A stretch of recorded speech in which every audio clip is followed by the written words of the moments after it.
Good morning and welcome to ABC in the Morning Live here on ABC News GH with me, ABENA MANTE. It's a beautiful Monday morning, the 12th day of January 2025. It's been a long weekend. How was it? Welcome back from that weekend. How?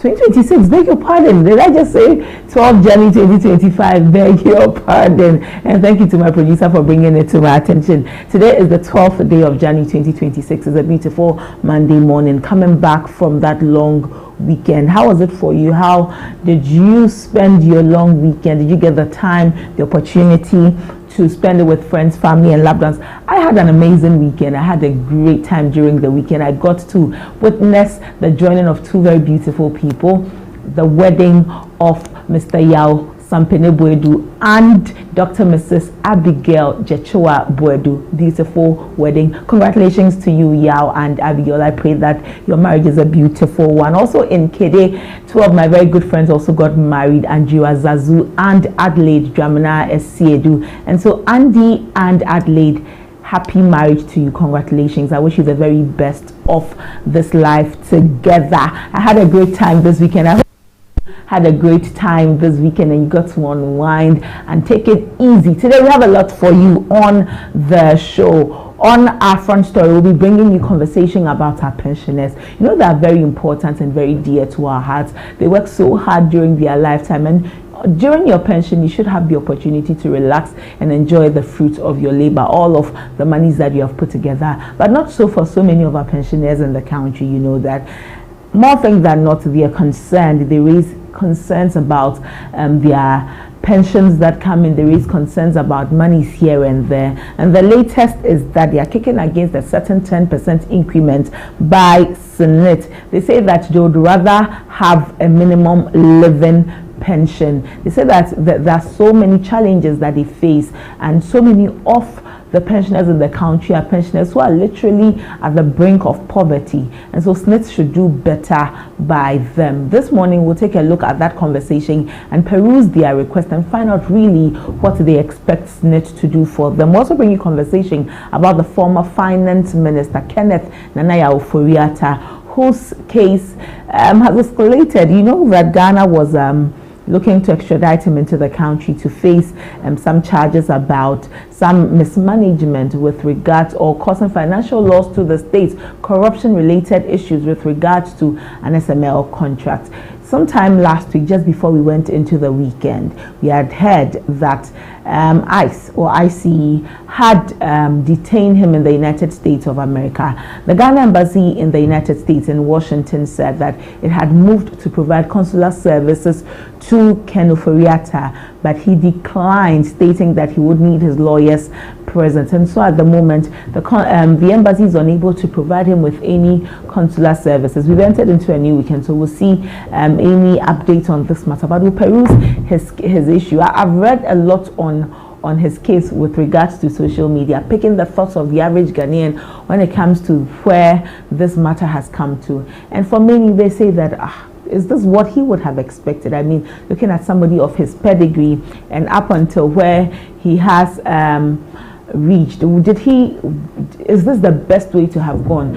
When the country started, when the OSP, the Office of the Special Prosecutor, and also the Attorney General started talking about his matter, looking at bringing him back into the country, he should have just come and faced the law rather than go through all of these, because many believe that this is unnecessary, and so this matter really shouldn't have gotten to this point. But we also know that the Attorney General and his deputy have been speaking on this matter. Today we'll peruse this conversation. I'll open the phone lines for you, and you can also share your thoughts on this matter concerning Ken Oforiatta. You can share your thoughts on this matter concerning Ken Oforiatta. We'll bring you the latest in the world of sports.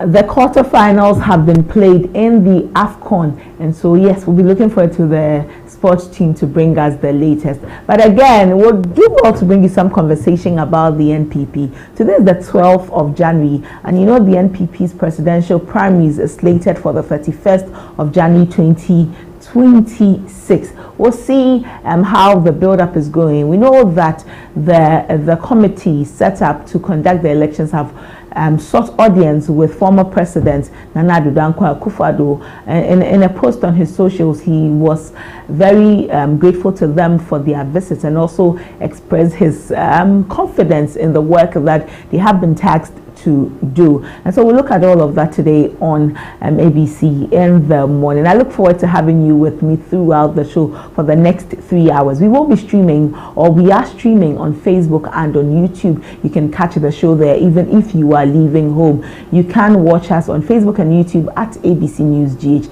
Facebook at ABC News GH, YouTube ABC News GH. If you have not subscribed or liked our pages yet, I implore you to please do like our pages and turn on post notifications so that when we are live on anything, you'll be the first to be notified. And when we post snippets of our conversations, you could also catch them.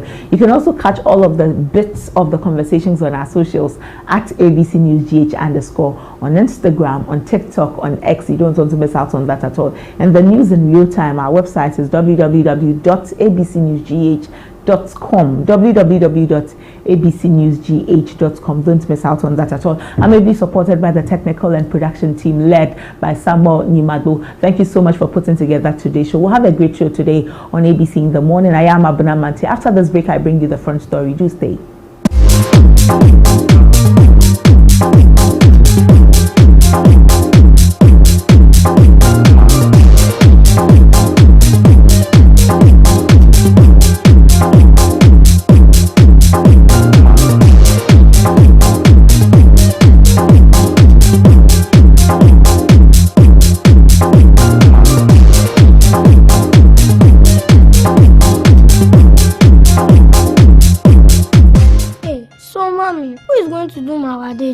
Oh, Kwame. You know our secret, right? Yeah. Yeah. Yes, me. I've got it. Now add your Gino Jollof mix. The perfect blend of tomatoes, pepper, and fine herbs and spices to ensure a consistent taste every time. And there you have it, your original Ghana Jollof. Jollof Soko. Jollof Soko. Tasty nye.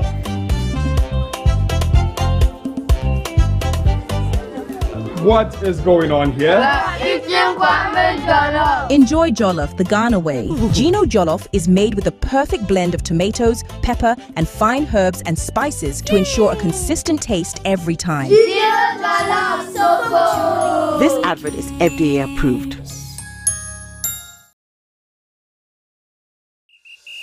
Playing for your country, easy. Scoring, easy. Winning, easy. You know what be easy now? Kibo 4-in-1 Gary mix.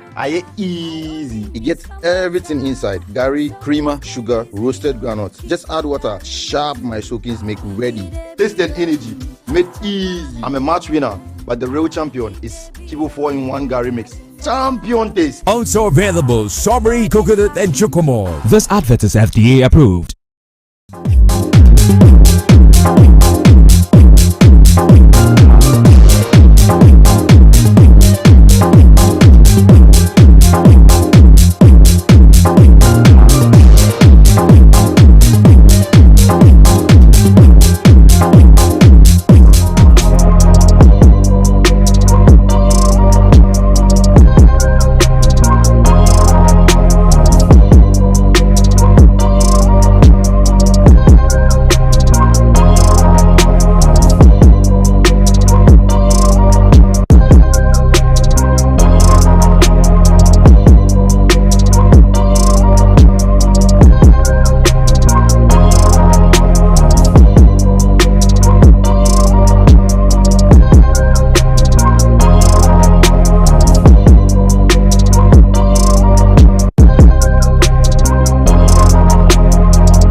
Welcome back. You're still watching ABC in the morning live here on ABC News GH. And like I said earlier, we are streaming live on our Facebook and YouTube channels. Let's have some conversation on our front story. On our front story this morning, we take a look at pensioners.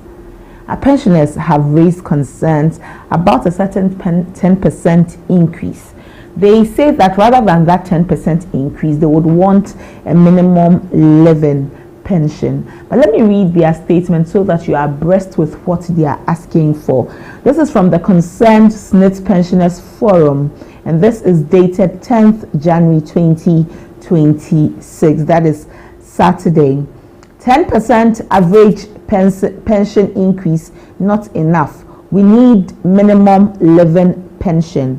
The Concerned SNIT Pensioners Forum, CSPF, notes the media release from the Social Security and National Insurance Trust, SNIT, that announced the 10% overall indexation rate for 2026 pensions.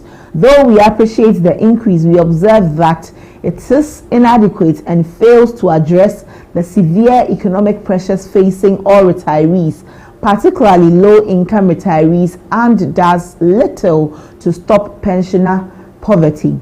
The forum on 19th November 2025 petitioned SNIT for urgent measures to raise the minimum pension to a living level and address the injustices in the annual adjustment to pensions. The petition was copied the Minister for Finance, the Minister for Employment and Labour Relations, and the Chief Executive Officer of the National Pensions Authority to seek their intervention and support in the resolution of the issues raised in the petition. In our petition, we requested SNIT to ensure that the level of the 2026 adjustment pensions aimed at restoring part of the significant erosion in the value of SNIT pensions due to consistent annual adjustments being far below inflation and the national minimum wage by raising the minimum monthly pension to 600 Ghana cedis and granting an average increase of 15 to 20% in pensions. We stated that the 2025 monthly minimum pension payment of 396.58 Ghana cedis was woefully inadequate to even cover medication for pensioners receiving this amount, and that the pensioners have become a burden on others for their sustenance. We met SNIT on our petition on 10th December 2025, and we were assured that our petition would be presented to the appropriate authorities for consideration. In our engagement with SNIT, we have considered 396.58 Ghana cedis as the 2025 monthly minimum pension payment, meaning no pensioner was receiving a monthly pension below 396.58 Ghana cedis. We therefore call on SNIT to clarify the following statements made in its press release on the 2025 and 2026 indexation and indicate what a minimum pension in Ghana is. In the media release made on 6th January 2025 to announce the 2025 indexation, SNIT stated, redistribution ensures that the minimum monthly pension of 300 Ghana cedis in 2024 will increase to 396.58 Ghana cedis in 2025, an effective increase of 32.19%. In the media release on 8th January 2026 to announce the 2026 indexation, SNIT stated the following as part of the key outcomes of the indexation: increase in the minimum monthly pension for new pensioners from 300 Ghana cedis to 400 Ghana cedis. Pensions who are currently on minimum pension of 300 Ghana cedis will, as a result of the 2026 indexation and redistribution, receive 409.56 Ghana cedis per month. This represents an increase of 36.52% for pensioners currently on the minimum pension. We wish to state that the annual percentage increases have become meaningless without a guaranteed minimum living pension. Increases happen every year but fail to meet the specific vulnerabilities of the aged, as many pensioners still cannot afford food, medicine, or basic health care. The annual increments are detached from the lived reality of pensioners. The current debate focused on percentage adjustments overlooks the fundamental question of whether pension income can cover basic survival needs such as food and medicine. We believe that just as Ghana enforces a national minimum wage policy, the country must adopt a national minimum pension policy that ensures retirees can survive with dignity. We therefore call for an urgent, inclusive national dialogue involving SNITs, policymakers, organized labor, pensioner associations, economic planners, and civil society to establish a sustainable living pension framework and set a realistic minimum pension benchmark. Without this fundamental policy shift, the dignity and well-being of Ghana's retirees will remain under threat, especially as healthcare costs continue to rise with age. Pensioners have served Ghana with dedication and deserve to live with dignity, not in destitution. We will continue to engage with SNITs and relevant ministries and institutions to seek for pension justice, equity, and policies that ensure a dignified life for all pensioners in Ghana. And this is issued by the leadership of the Concerned SNIT Pensioners Forum. This is the letter they have written concerning their benefits. They bemoan the living conditions of many pensioners who can't afford food and medicine. And you know that at the age of pensioners, going to the hospital is important. Getting annual checkups or monthly checkups is important. The medicines they take and the monies that have been stated here, some 96.58 Ghana cedis. Really, how much medicine can it buy for our pensioners? How much food can it buy for them, having worked all of their lives? You know, so our fathers, our mothers who have gone on pension have worked so much. They have given all of their time to the country, only to come home with really nothing substantial. And it is a worry. It is of deep concern. We look forward to speaking with the Concerned SNIT Pensioners Forum to better appreciate what they ask for or what they request.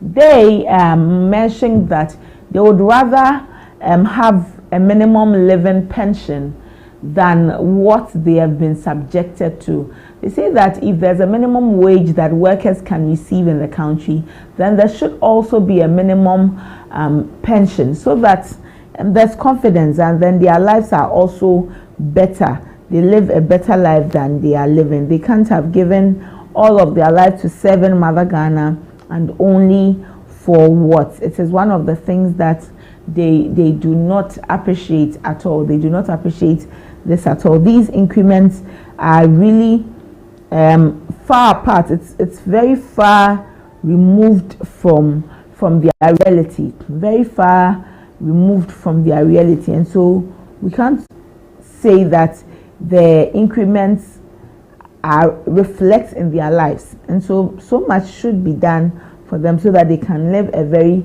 comfortable and dignified life.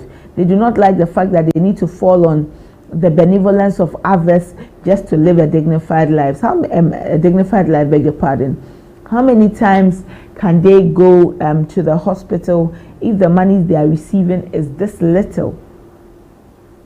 Which medicine can it even buy for them? And so they need more to be done for them. The pensioners are demanding a minimum living pension. There should be a minimum living pension for them. Let's use, for example, let's use our teachers. Look at how our teachers complain all their lives about non-payment of salaries, working hard, working tirelessly, and teachers don't end when the day has ended, or the working day has ended. It's not like when it's 5 p.m. that is it for them up until the next day. They'll carry homework home to go and mark. They'll put together lecture or teaching notes. They'll put this together. They'll put so many things together, and then they're not even receiving their monies. Their salaries don't come, and so even when they are working, they are suffering. And then you go on retirement, where now you should be able to enjoy your pension, enjoy the fruit of your labor. It's basically the same. The monies are so small. What do you get to do? What are you able to do? What are you really able to do? It's quite worrying. It's quite worrying when you see what they're going through. They complain a lot. They complain. They are unable to buy their medicines. When the haircut occurred, the DDP occurred, I remember the pensioners were very worried, bondholders and all. They said they could not afford their medication. And when we do that, we are being cruel to them. If we have any policy that makes it difficult for our pensioners to live a comfortable life, to be able to afford their medication, then we are being very, very cruel to them. Well, our pensioners say that things should be done for them. They need better. They need SNIT to do better by them. They've sent this matter to all of the doors that they should send it. They've knocked at so many doors. They are waiting to have a dialogue with the Minister for Finance, the Minister for Employment and Labor Relations, with organized labor, with labor experts, civil society organization, and all of these persons, so that this dialogue will yield some very great results for them and really on their behalf. Is your parents a retiree? Are they complaining about this issue? I mean, we need to take a look at it. We had really been looking forward to speaking with the SNIT Pensioners Forum. We've not been able to establish contact with them at the moment to bring you that conversation. Rest assured, as soon as we do establish contact, we'll bring you a conversation with them so that we can appreciate what they are looking for and really what more can be done to make their lives easy, their lives comfortable. They say that the cost of living is too high. They're unable to afford the cost of living, and so many things that happen in the country are not reflecting in their lives. That's why they mentioned that we are just so far apart. But everybody will become a pensioner today, and so for an advocacy like this, you want to throw your support behind it, so that you see how better our pensions become, our pension scheme or our pension authority becomes for us to better appreciate it, especially for our mothers and fathers who are pensioners. Our mothers and fathers who are pensioners. But this is the latest from SNIT, the latest from the Concerned SNIT Pensioners Forum.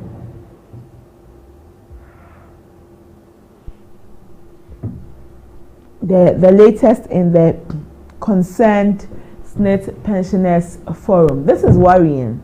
This is concerning that they are unable to afford medicine and food based on the amounts that they receive monthly. Well, I would love to take a break here. I'll be back, and then we'll do well to establish contact. We're trying so hard to establish contact with the SNIT, the Concerned SNIT Pensioners Forum, so that we can appreciate their concerns and see how we speak on the matter and advance their cause. Right after this break, we'll come back with more. Stay with us.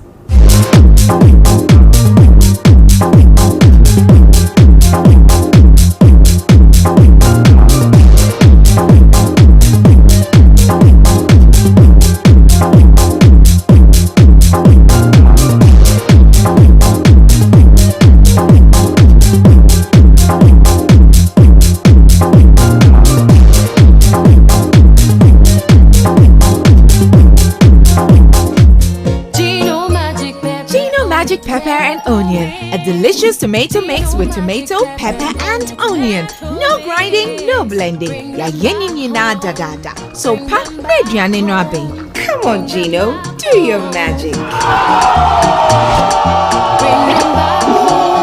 And papa no kunu abefi.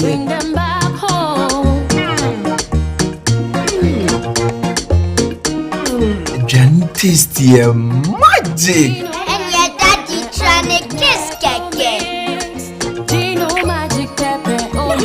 Gino Magic Pepper and Onion. The magic that brings them home. This advert is FDA approved.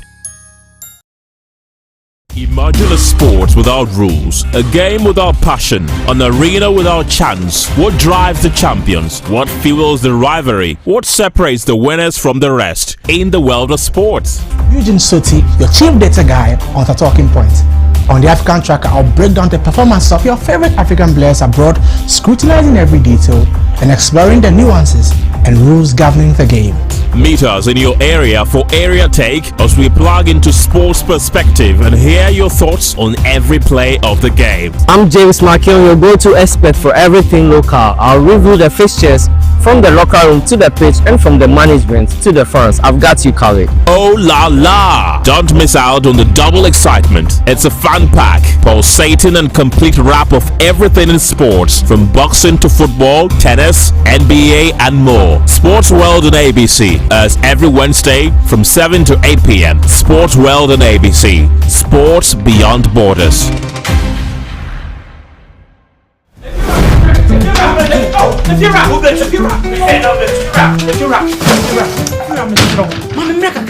Rent back with the Pia Upa.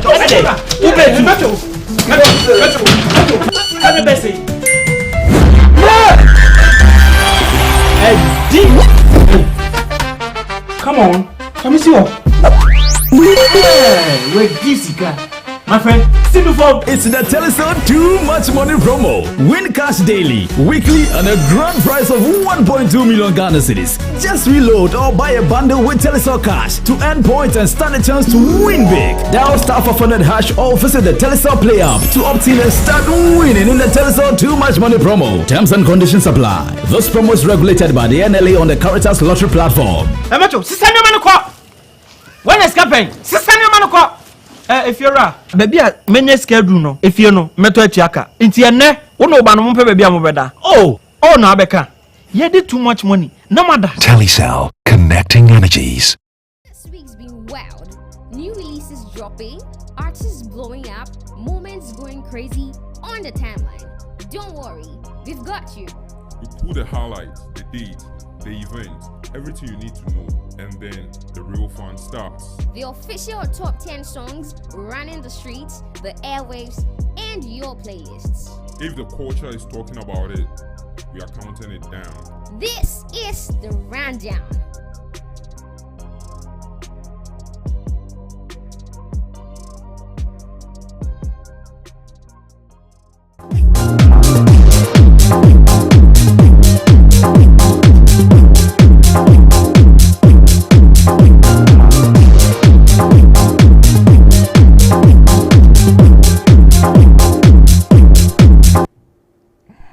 Welcome back. You're still watching ABC in the morning live here on ABC News GH. On our front story, they're taking a look at our pensioners. They've kicked against the 10% increase. They're rather demanding from Senate a minimum living pension. Joining me is our Haji Fussein Ibrahima. He's the co-chair of the Concerned Senate Pensioners Forum. Good morning. Thank you for your time. Yeah, good morning, and good morning to all your cherished listeners. We trust you're doing well. I'm doing very fine, by grace. Great, and we hope that retirement is treating you well too. Yes. Right. We've come across a letter from your outfit, the Concerned Senate Pensioners Forum. You are demanding a minimum living pension. Please throw some light on this minimum living pension you would rather request from Senate. Yeah, last year we were told the minimum pension is 396. For last year, that was what SNIT said. And for this year, the minimum pension is 300. This issue calls for some clarification. Many people were made to believe that the lowest pension stood at 396 and not the 300 we have been told. This distinction was not clearly explained, leading to some confusion. We must have a minimum pension as we have a minimum wage for the active workers. At least it makes it, better for all of us. When you talk about pension, you look at the lowest and you look at the highest. The lowest is 300. Let's take for this year is 300, and they are moving to 409. That's about 36 point something %. Now, then the highest is 201,000 Ghana cedis. If you look at the gap, it's so wide, 300 against 201,000. Now, we think that there should be a minimum pension fixed by state, so everybody who is coming on board the scheme knows that at least you're going to start from there. So that one has to be distinctly made for everybody to understand. But now, do I still have you with me, sir? Hello? Yes, sir. Yes. Okay. This concern you raised, you mentioned that you've sent letters, you've copied the Minister for Finance and all. What is that impediment for which you have not received the kind of response that you want?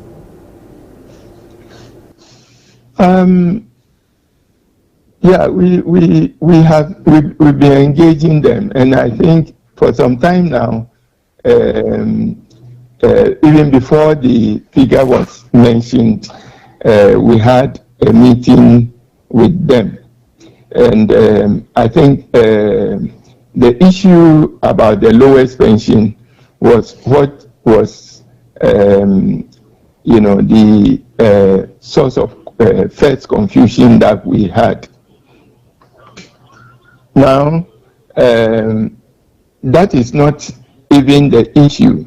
There has been so many, miscommunication issues, and so many figures have been churned out, which are actually not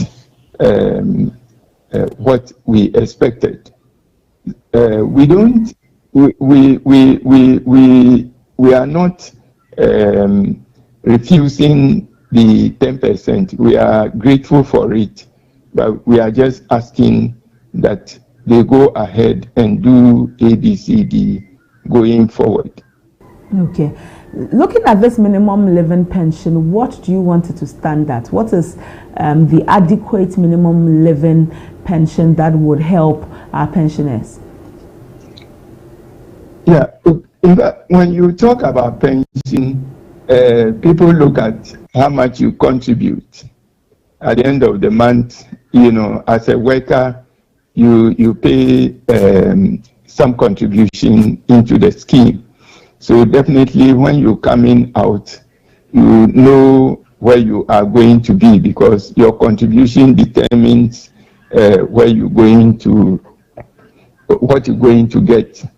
And so SNIT uses the inflation figure at every time to work on monthly pensions. But a drop in inflation does not always mean prices have dropped.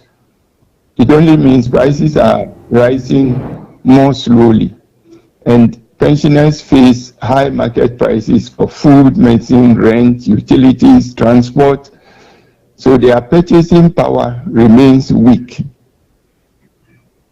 We are asking SNIT to go beyond the calculations and put some humane touch to how pensioners are treated. 396, 300 cedis per month as pension means the person is spending about 10 cedis every day. And 396 is no better.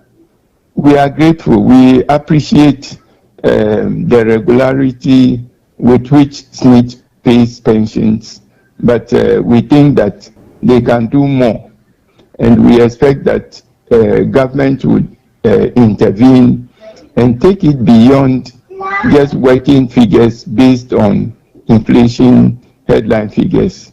And so ideally, what if this minimum living pension is not implemented very soon? In the interim, what amount would you expect to be paid for you to be comfortable as pensioners? 396, not so much money like you said, for rent, for food, for medicine. And so how much would be okay? Yeah, for somebody who has gone on pension and you're going to pay him 300 cedis as the lowest pension, we are suggesting 600 per month. 600, okay. For the lowest. So that comes up to about 20 cedis every day. That's for, sorry to use the word, a laborer, somebody who is just, starting, having contributed minimally during his or her working life. So I think 600 is not the best. The 600 cedis per month for pension is not the best, but it's where we can start from at least. That's where you. So we are proposing 600 cedis per month as the lowest pension. Your forum raises concerns about the poverty that many of the pensioners are living in. Yes. How have they been able to sustain themselves up until now? Well, the pensioners are suffering. Pensioners are suffering. It isn't that it is any better. All pensioners, of course, just maybe 2 to about 4% would be okay. But mainstream pensioners are all suffering. High market prices, food, medicine, rent, utilities, transport. It's terrible. And when you get to 60 years, you have old age related illnesses, diabetes, high blood pressure, strokes, and so many things. And mobility, is very poor. But when you meet pensioners, 60 years, and the person is as if he's 80, because he's not eating well, he's not getting good medicines, he's not getting any form of entertainment. So pensioners in Ghana are really having it tough, and this we want government to at least come in and create adjustments which will protect purchasing power and dignity. They are not asking for luxury. They are just asking for fairness. Okay. This will not be the first time pensioners are raising concerns about their the state of their living. It's been something that has gone on for a very long time.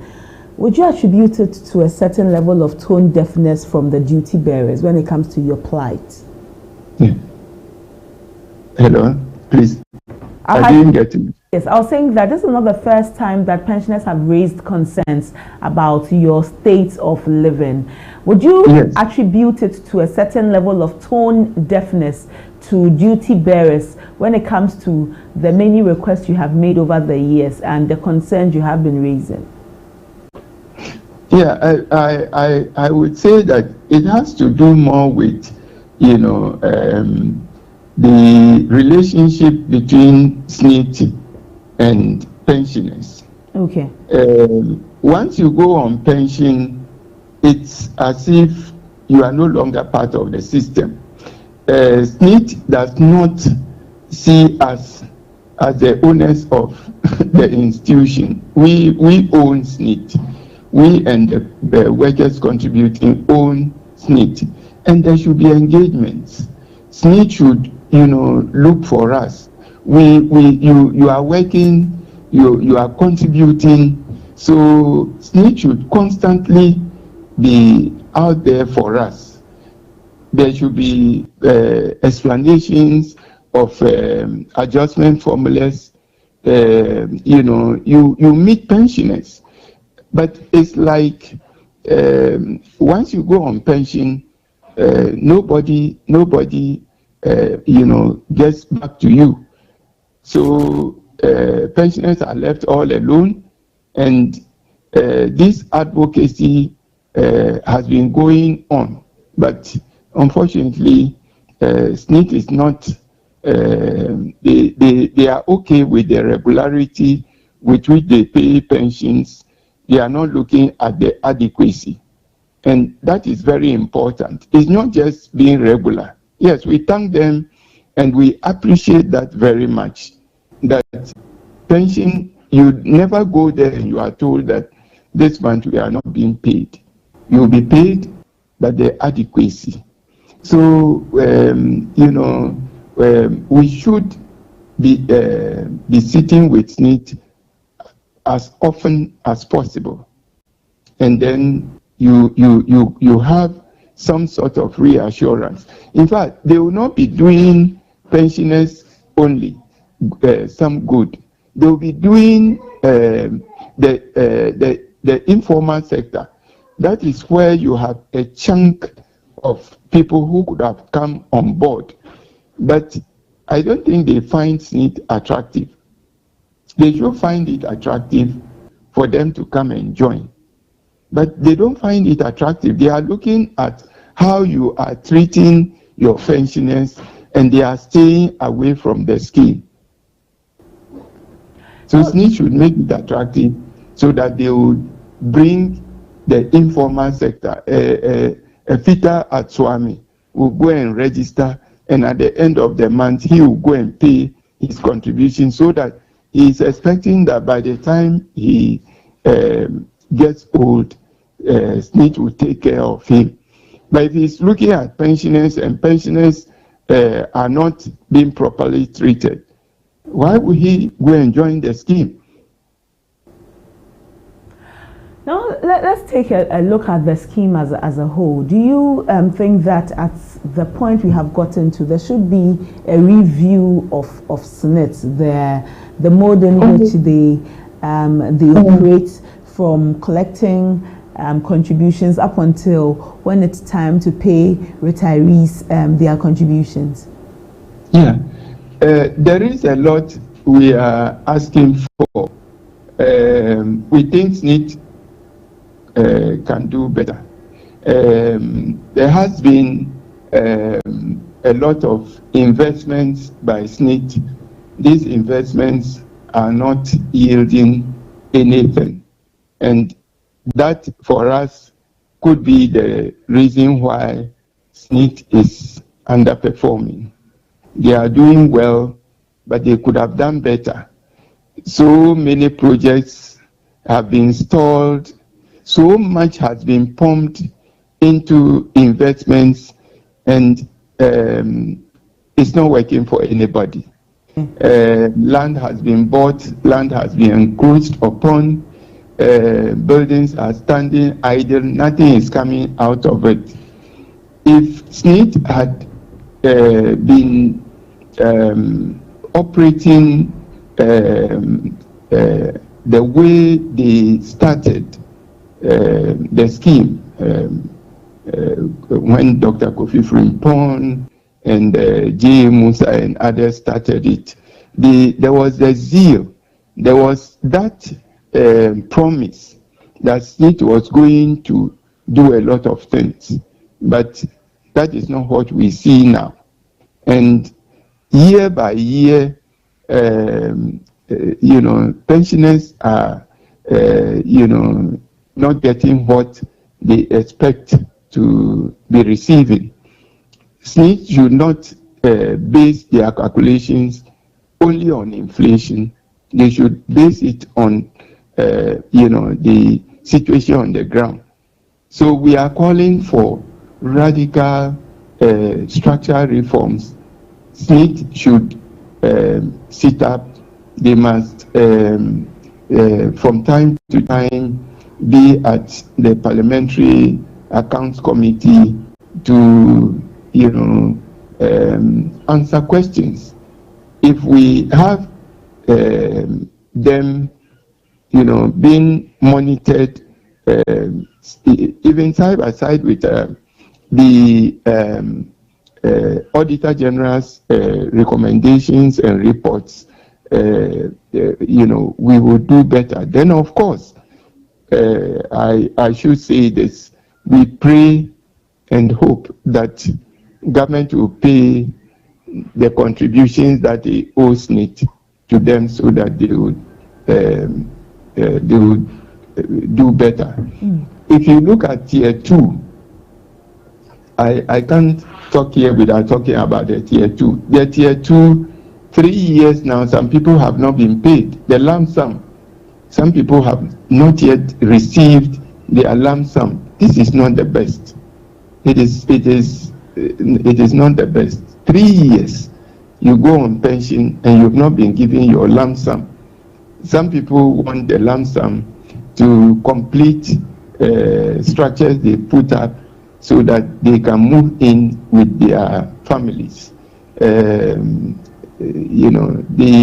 whole tier 2 has to be relooked at.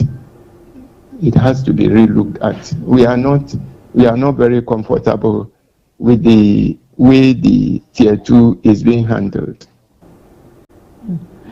Is this to suggest that SNIT is not in touch with the realities of pensioners? I don't think they are in touch. Don't think they are in touch with the pensioners. I've been a pensioner since 2015, and I've not seen anything which looks like we are a part of their system. For a pensioner to hear about 60th anniversary from the news, who celebrates the 60th anniversary more than the pensioners? These banks, because there is competition, the banks are trying to outsmart each other. SNIT is operating alone. It's the only pension scheme in the country. So there is no competition. The banks, at the end of, I was surprised when a bank, I don't want to mention the name, sent me happy birthday greetings. They even reminded me it was my birthday. So, Christmas, holidays, New Year greetings, but the banks would send you. You get it. So, SNIT must be in touch with, in fact, we are their everything. We, the pensioners, those contributing, are all that they have, more than, any other thing. So there should be engagements, there should be care, there should be, it should be a very good relationship between pensioner and, the trust, which is not there, unfortunately. So from your end as Pensioners Forum, how do you bridge this gap so that SNIT can be more empathetic to your plight, to your reality, and stay in tune with what you go through? Yeah, we've just come into being.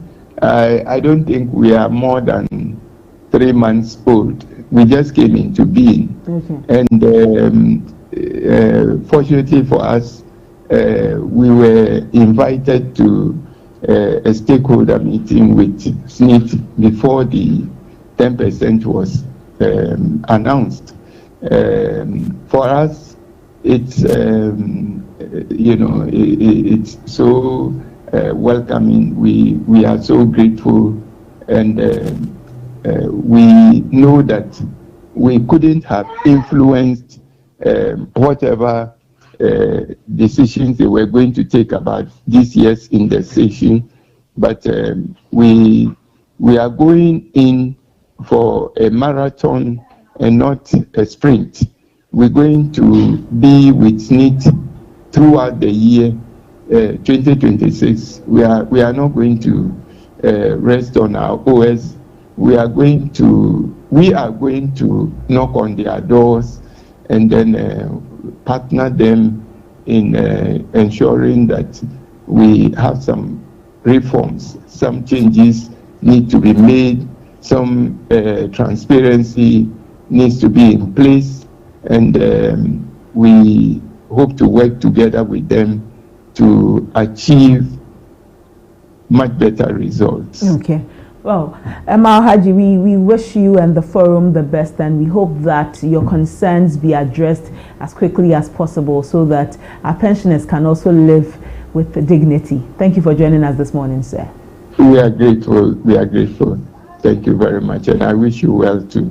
Thank you so much, sir. Alhaji Hussaini Abdullah Ibrahima is the co-chair of the Concerned SNIT Pensioners Forum. They are demanding a minimum living pension from the SNIT, and they're looking forward to having conversations from with all of the relevant bodies so that their concerns be met. They say that the monies that are paid and their realities are far at opposing sides. The monies do not reflect the realities of pensioners, and so they hope and look for, they are demanding that SNIT does better by them. That was all for our front story this morning. We'll do well to be following up on this conversation. It's very, very important.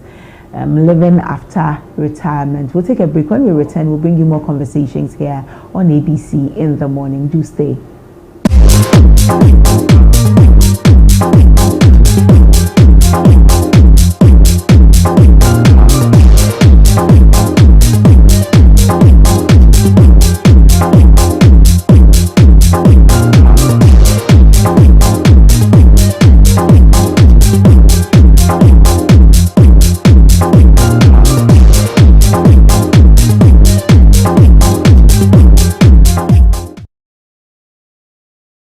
This week's been wild. New releases dropping, artists blowing up, moments going crazy on the timeline. Don't worry, we've got you. We pull the highlights, the date, the event, everything you need to know, and then the real fun starts. The official top 10 songs running the streets, the airwaves, and your playlists. If the culture is talking about it, we are counting it down. This is the rundown.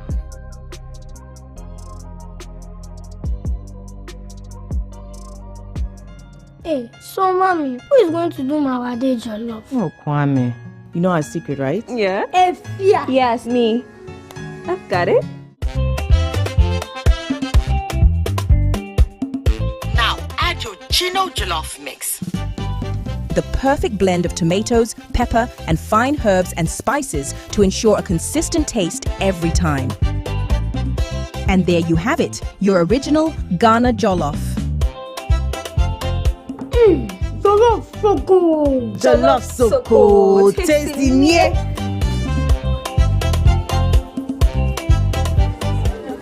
What is going on here? Enjoy Jollof the Ghana way. Gino Jollof is made with the perfect blend of tomatoes, pepper, and fine herbs and spices to ensure a consistent taste every time. This advert is FDA approved.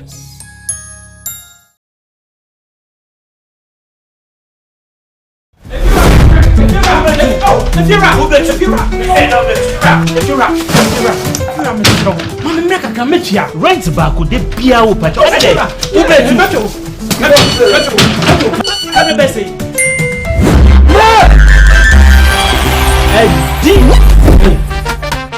Come on, come and see what. Hey, with Jessica. My friend, see the phone. It's the Telecel Too Much Money promo. Win cash daily, weekly, and a grand prize of 1.2 million Ghana cedis. Just reload or buy a bundle with Telecel Cash to earn points and stand a chance to win big. Dial *500# or visit the Telecel Play app to opt in and start winning in the Telecel Too Much Money promo. Terms and conditions apply. This promo is regulated by the NLA on the Caritas Lottery platform. When is campaign? If you're a baby, many schedule no. If you know, meto chiaka. Inti ene, uno banu mumpe baby amubeda. Oh, no abeka. You did too much money. No matter. Telecel, connecting energies. Imagine a sport without rules, a game without passion, an arena without chance. What drives the champions? What fuels the rivalry? What separates the winners from the rest in the world of sports? Eugene Soti, your chief data guy on the Talking Point. On the African Tracker, I'll break down the performance of your favorite African players abroad, scrutinizing every detail and exploring the nuances and rules governing the game. Meet us in your area for Area Take as we plug into sports perspective and hear your thoughts on every play of the game. I'm James Markion, your go-to expert for everything local. I'll review the fixtures from the locker room to the pitch and from the management to the fans. I've got you covered. Oh la la! Don't miss out on the double excitement. It's a fun pack, pulsating and complete wrap of everything in sports, from boxing to football, tennis, NBA and more. Sports World on ABC as every Wednesday from 7 to 8 p.m. Sports World on ABC. Sports beyond borders. Playing for your country, easy. Scoring, easy. Winning, easy. You know what be easy now? Kibo 4-in-1 Gary mix. Easy. It gets everything inside. Gary, creamer, sugar, roasted groundnuts. Just add water. Sharp my soakings make ready. Taste and energy. Made easy. I'm a match winner, but the real champion is Kibo 4-in-1 Gary mix. Champion taste. Also available strawberry, coconut, and chocomore. This advert is FDA approved.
back. You're still watching ABC in the morning live on ABC News GH. We're still streaming live on Facebook and YouTube, ABC News GH. Subscribe to our channel, like our page. Would gladly love to have you do that. Now let's get to our main discussion.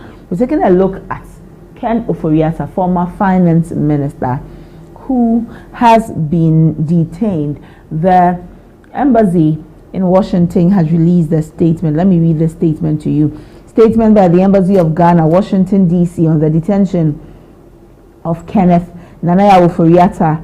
The Embassy of Ghana in Washington, D.C. can confirm that Ghana's former Minister of Finance, Mr. Kenneth Nanaya Ofori-Atta, has been taken into custody by Immigration and Custom Enforcement, ICE or ICE as many call it, in the United States.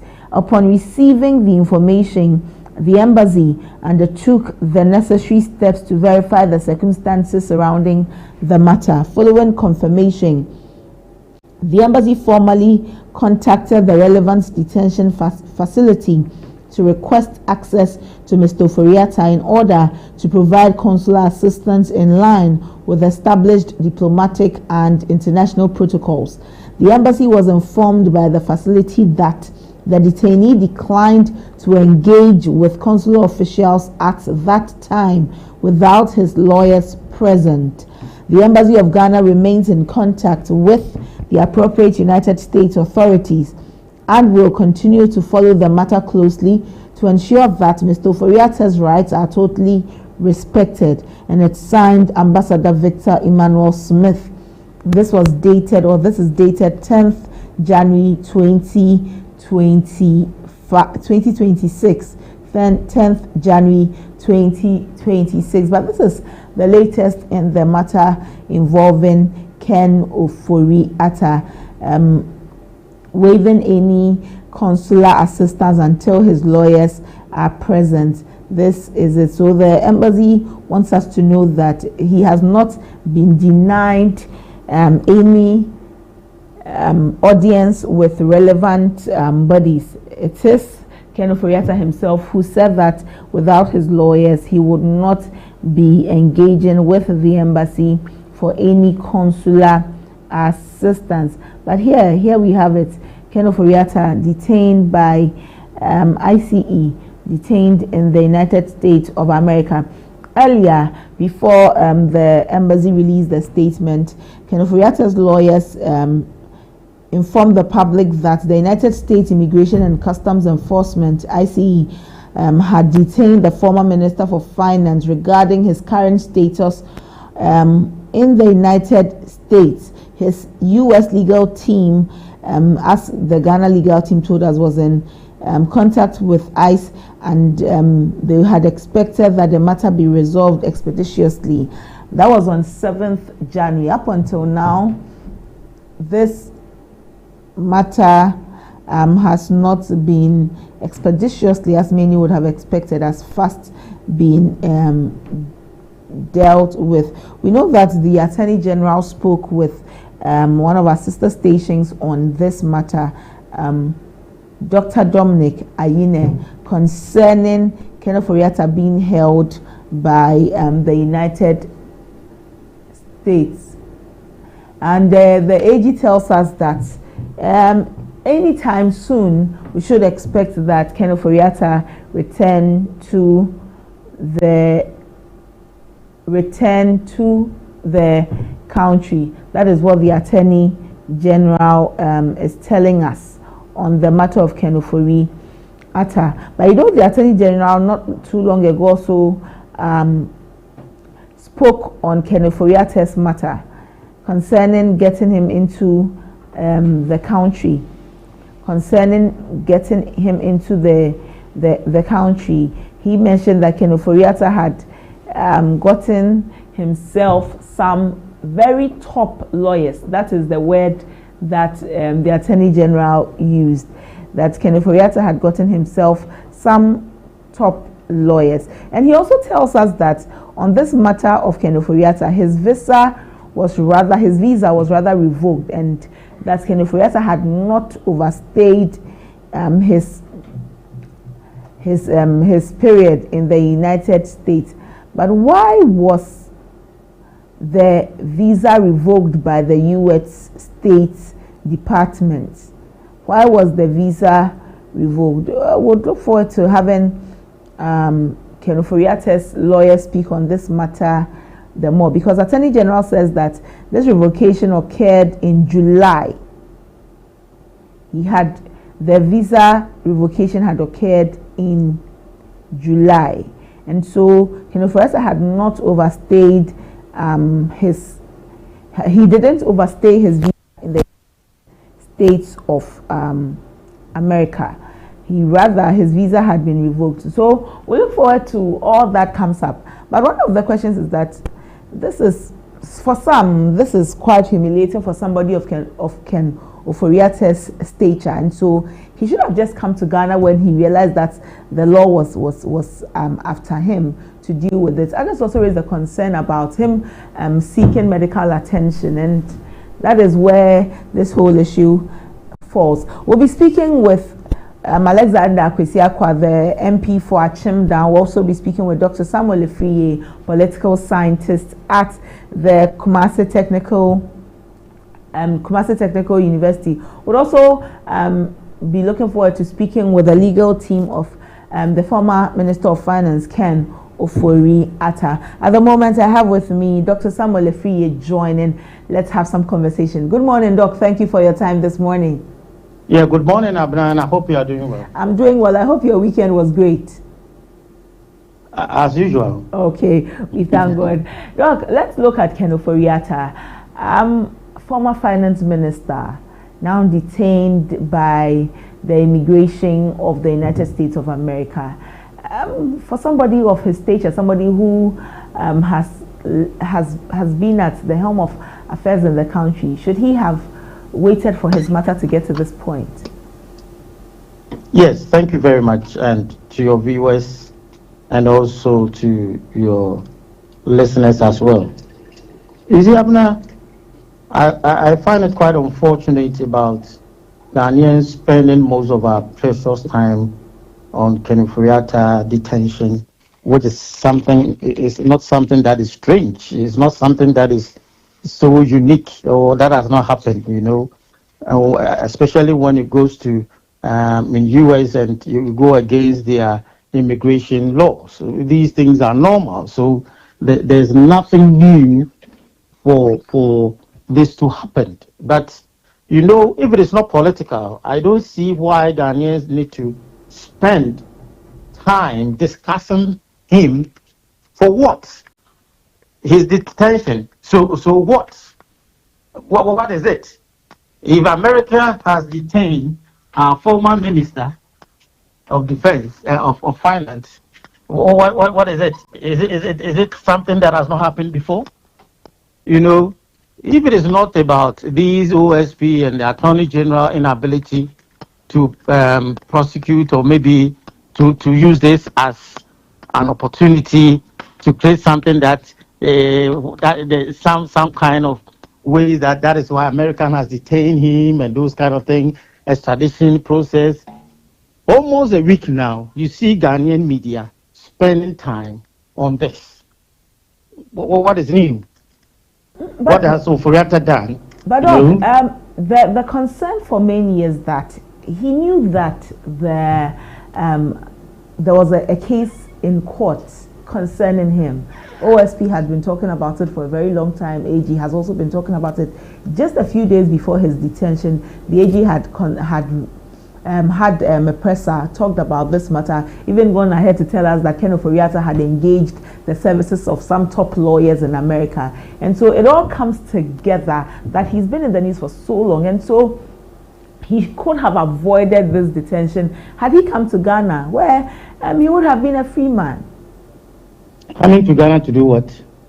Abna? Doc. You see, that's what I'm saying, that we have spent our precious time on this issue. If it is not the government of the day, the Attorney General and OSP, trying to make some kind of political, as if that if Ofori-Attah comes, our problem will be solved. If Ofori-Attah comes, Ghana's corruption will be solved. That kind of thing. What kind of thing is that? Is it not another one of these a Ghanaian woman that I think previous government, the NDC, that was also tried in absentia. Can't we try Oforiatta in absentia? Can our laws allow that? What is Oforiatta coming to do? What money has he stolen? You know, I don't see how the NDC government is trying to use Oforiatta case as something. They should tell Ghanaians the amount that Oforiatta has squandered. If he's a minister of state, he's a minister of finance, and he has done something, go through the process. If he is not coming and is on health grounds, fine. If you want to extradite him, go through that process. What is ICE detention have a linkage about you, Oforiatta corruption, or maybe allegation that you have levied against him? Why do we spend time on this issue? All because we want to brand the man and conclude as if that he has done something wrong. There's this woman that they tried her in absentia. Why not the government of the day going to bring her back? Can our court try Mr. Oforiatta in absentia? What are we doing to ourselves? As we have nothing doing, and Ghanaians' problems will only be solved by Oforiatta coming. I'm not against people being accountable to what they have done in the government if they have questions to answer. I don't have any issue. But I have an issue about how this government have made that man to be seen as the most corrupt Ghanaian in this country. You have made conclusion about him today, OSP, tomorrow, OSP, today, Attorney General, the most press. I don't know whether he's doing the job of Kwacho Fusu, a job. A minister, Attorney General, don't talk too much. You work, you put your things in order, you go to court. Your issues is about courts. You base on oral issue, and now you find yourself and you want to use somebody as a scapegoat. And that's what they find themselves. If IC has detained a former minister of finance, so what? Is it linked to your extradition? No. Why are we discussing him? Why are we talking about him? What has he done? If you have questions to answer, the Attorney General should put in place the right process and to what? To bring him down. And stop making press conferences and other issues about him.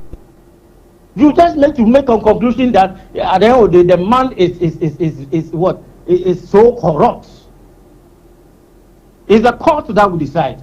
But are we doing this to ourselves? I mean, for the sake of accountability, isn't it just right that the OSP and the Attorney General be updating us on the things that have been happening with regards to the case?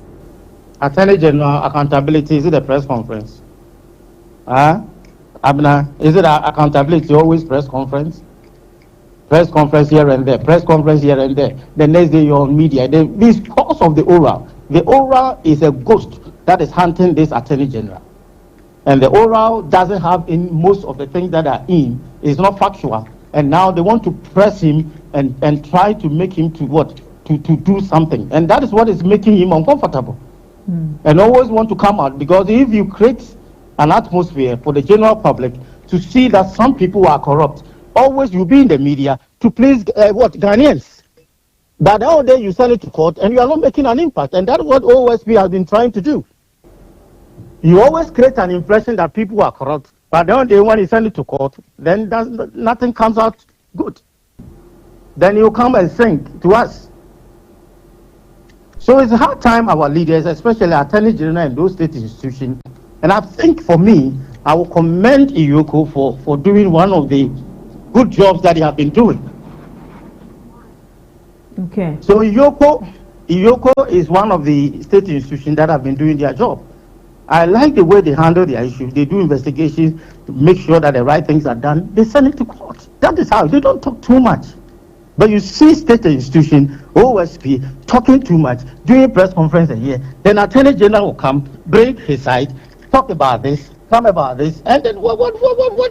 Are we Ghanaians? Are we not serious? Are we not serious to think about the other issues? I think we are fed up of the noise of Oforiatta. Attorney General should do what is right and should let us have our peace of mind and don't create a lot of noise in our ears about Oforiatta. I don't know Oforiatta. I'm not a family member. I'm not anything close to, but I think they are going too far on making a lot of noise about him. Okay. Abna, it's quite unfortunate. I think we also have not been fair to the man. I think Ghanaians, we have not been fair to him. We have not been fair to him at all. It's not somebody that needs to be a family member or somebody that needs to be close before you can treat the person well. We have not been fair to the man. And I think Ghanaians, we have to look about this, because today you are in power. The next day you might not be there. And some people can level against you with some allegations. Then they will also follow the same suit. Then that one, are you going to say that is witch hunting or what? So let's treat ourselves very well. Oforiatta needs to be accountable. If he is sick or is true or is not true, fine. Then the law has to proceed. Doc, you say that we are not being fair to Ken Oforiatta. What about those who also cannot feel any sort of empathy for him with regards to the situation about the SML? Because it was under his watch that some very hard decisions had to be taken in the financial sector. Up until now, people complain that the haircuts have affected them more than they could have ever thought about the DDP and all. And so, do Ghanaians need to be fair to him? Abena, at that moment, the decision that he took was something that he didn't fit for the country, right? If you have not squandered any money, if you have not breached any law, why do we hunt him? Is it the only leader or any government leader that has come to power that at least was not able to make a good decision? Have we lost any money? Have something been done wrongly that is against the law?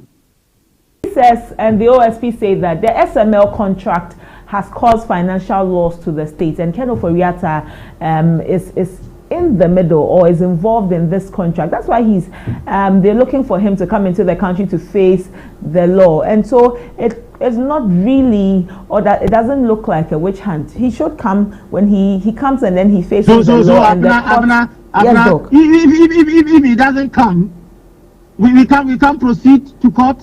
We can proceed. I'm just saying that. So what is wrong? What is wrong with this?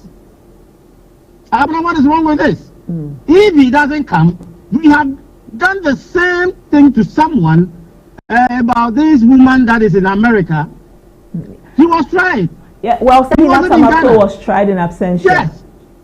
So what is so unique that by all means this man has to come down before what? But I think you send a thing to court. You have accused him. So let the law proceed and also work on your tradition.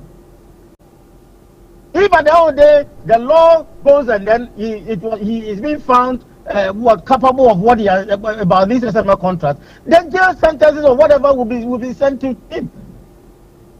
So any moment, and even that one can even add more value to your extradition issue. By all means, the man has to come. By all means, the man has to come. If he comes, he can decide not to talk. If he comes, because that is why his lawyers were saying that the issue is political. If it is not political, why don't allow the law to move on? You see, that's why I'm saying that we are not being fair. I'm not judging him. I'm not making any conclusion. But in the fair manner, in our way of dealing with our fellow human beings, we are not being fair. And Ghanaians have been found of judging people in the media without the actual thing in the court. And that is what this Attorney General and the OSP is doing.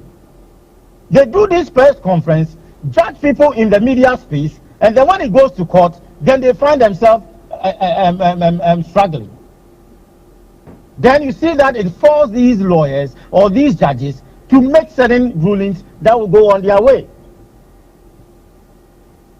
Why that? The case is in court. Their lender SMA, about 5 or 7 others, are in court. So what is it? If he doesn't come, can the court deal with the issue, and at the end they make pronouncement or judgment? Well, Doc, he coming in will make the judgment or the ruling different or what? I mean, we have to be serious.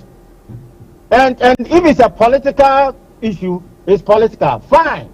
Then all of us will get to know that we have an agenda that by all means we want to ensure that the former Minister of Finance will be what? Will be sent to court and be imprisoned. That is political. Every day you on the news, Ofuyata is coming, Ofuyata is dodging, Ofuyata is not sick. What is it? What is all this to me as a Ghanaian? Let those people in positions work and make sure that the right thing is done and bring him back in the right process. They should stop us talking about this man every day in and day out.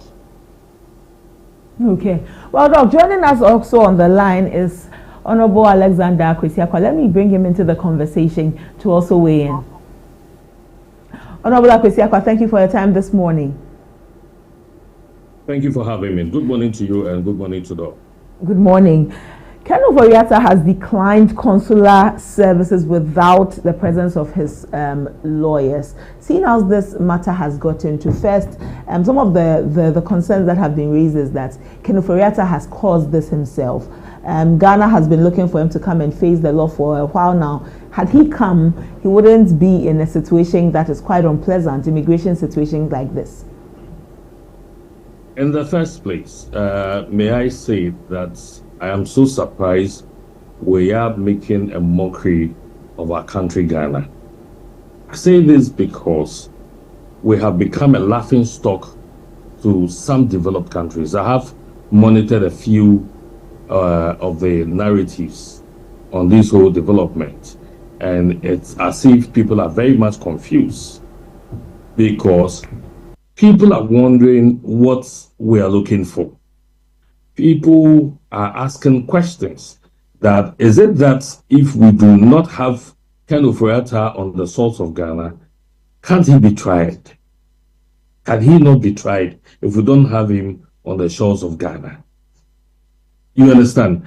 The Attorney General himself had indicated in an interview I watched that one of the attorneys that Ken Ofori-Atta had hired is a former Attorney General in the United States of America.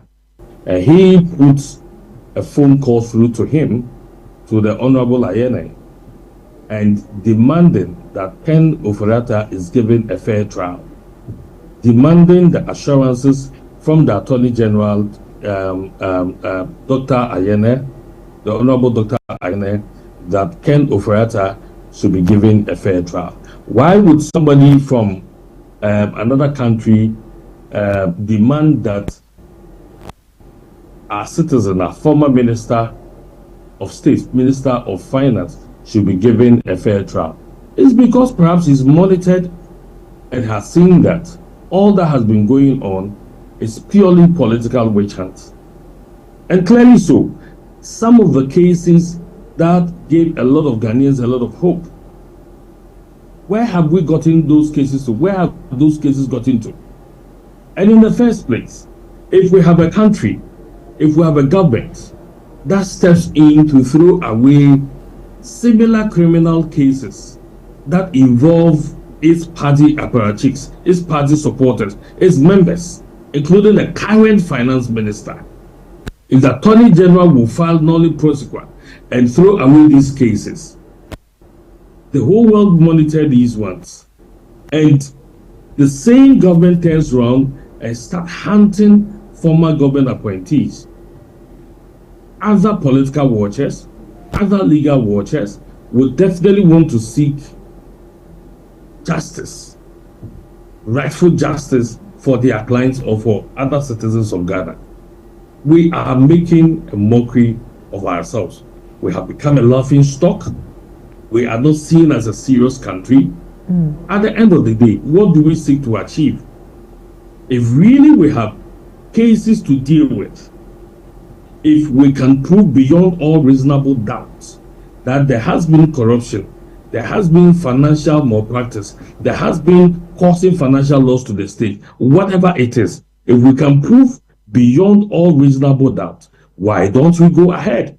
Ken Ofori-Atta would definitely be assisted by his lawyers, and his lawyers are available in Ghana to start any trial. You don't need the person in person before you can start trying. So this whole Wulabalu tells everybody that we are not a serious country. We are just seeking to punish people who have come to serve this country, rightly or wrongly. You understand? Because if the courts are able to take decisions, if the courts start trying and they take decisions that are not in favor of Ken Ofori-Atta, and he has to be jailed, and the American government is being asked to assist in that process, then it becomes easier. You understand? But if it doesn't happen that way, and we think that now all we're doing is to hound him politically, then I'm sorry, we are not going anywhere as a nation. We are not going anywhere as a nation. That would be my first comment on this one. You're not going anywhere as a nation. But let me again, Ken Ofori-Atta, with what he's going through immigration-wise. Honorable, had he come as early as he had been requested, the AG had to go through, AG and OSP talking about extradition and all of these. Had he come earlier, couldn't he have,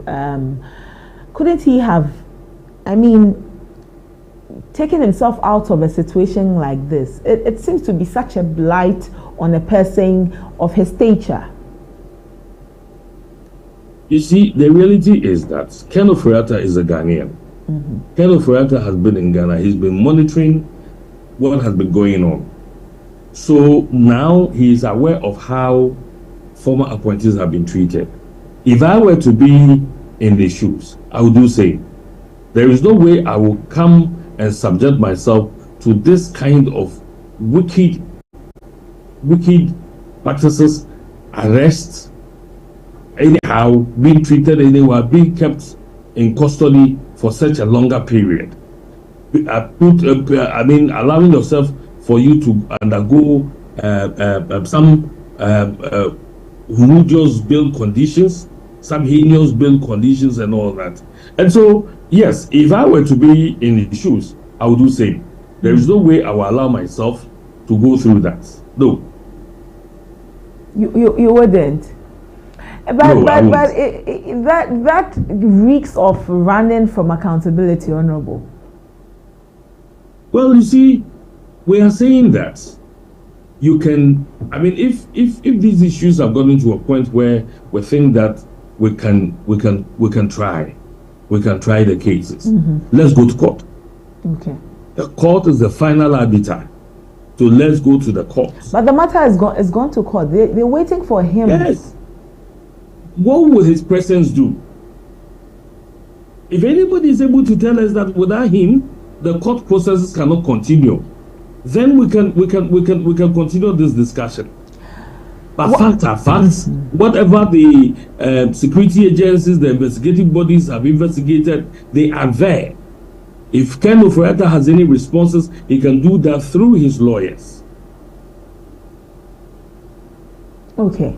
But this matter, Ken Ofori-Atta coming in, if indeed Ken Ofori-Atta is innocent of the charges leveled against him, wouldn't his coming in also boost a positive perception for him? Because his constant staying away, regardless of all of the process that have been conducted and all, also sends a certain signal to some quarters. It gives a certain negative perception that I am guilty and so I'm running away from the law. And so don't you think that for his own good and for the kind of name he has built for himself, his reputation, it would have been better for him to just come? You see, I have often referred to the cases that we came to meet when we're in government and we started prosecuting, including that of the Honorable Atufos and the current finance minister. He was being tried as a former deputy minister on the ambulance cases and some others. We were very hopeful we had a very good case. the case continued up to a point till when we were taken out of office. It became obvious that we couldn't finish prosecuting, and this government came and decided to discharge all the cases. You do not say you have level allegations against somebody and just then think that the person is guilty. You definitely want to go through a process. The wheels of justice, no matter how slow they are, no matter how slow they grind, it will definitely get to an end. So Ken would have subjected himself, I believe, if really he could trust the security services and the kind of humane, the humane manner that is supposed to be associated with an arrest.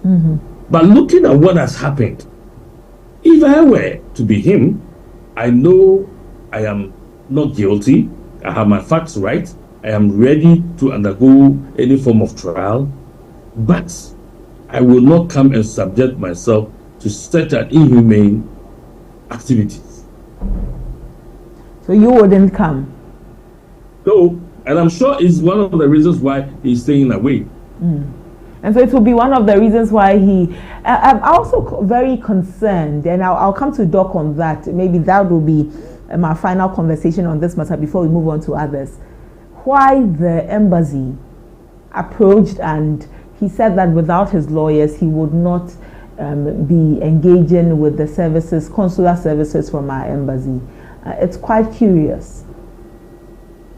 Well, the embassy is headed by a political personality. Now, Ambassador Victor Smith is appointed by the NDC, and is the same NDC stock that is hounding him. And so, if such a personality, in spite of the fact that he operates now in the diplomatic circle, offers you an opportunity, you do not want to accept it, especially when your lawyers are not available. You can't trust the system. That is where we have gotten to. You can't trust your own country, even in another man's land. I'm very curious about it, because I go somewhere, I'm out of the country, and then the representative of my country is there, and I cannot trust them even in my time of need. What does it say about our systems?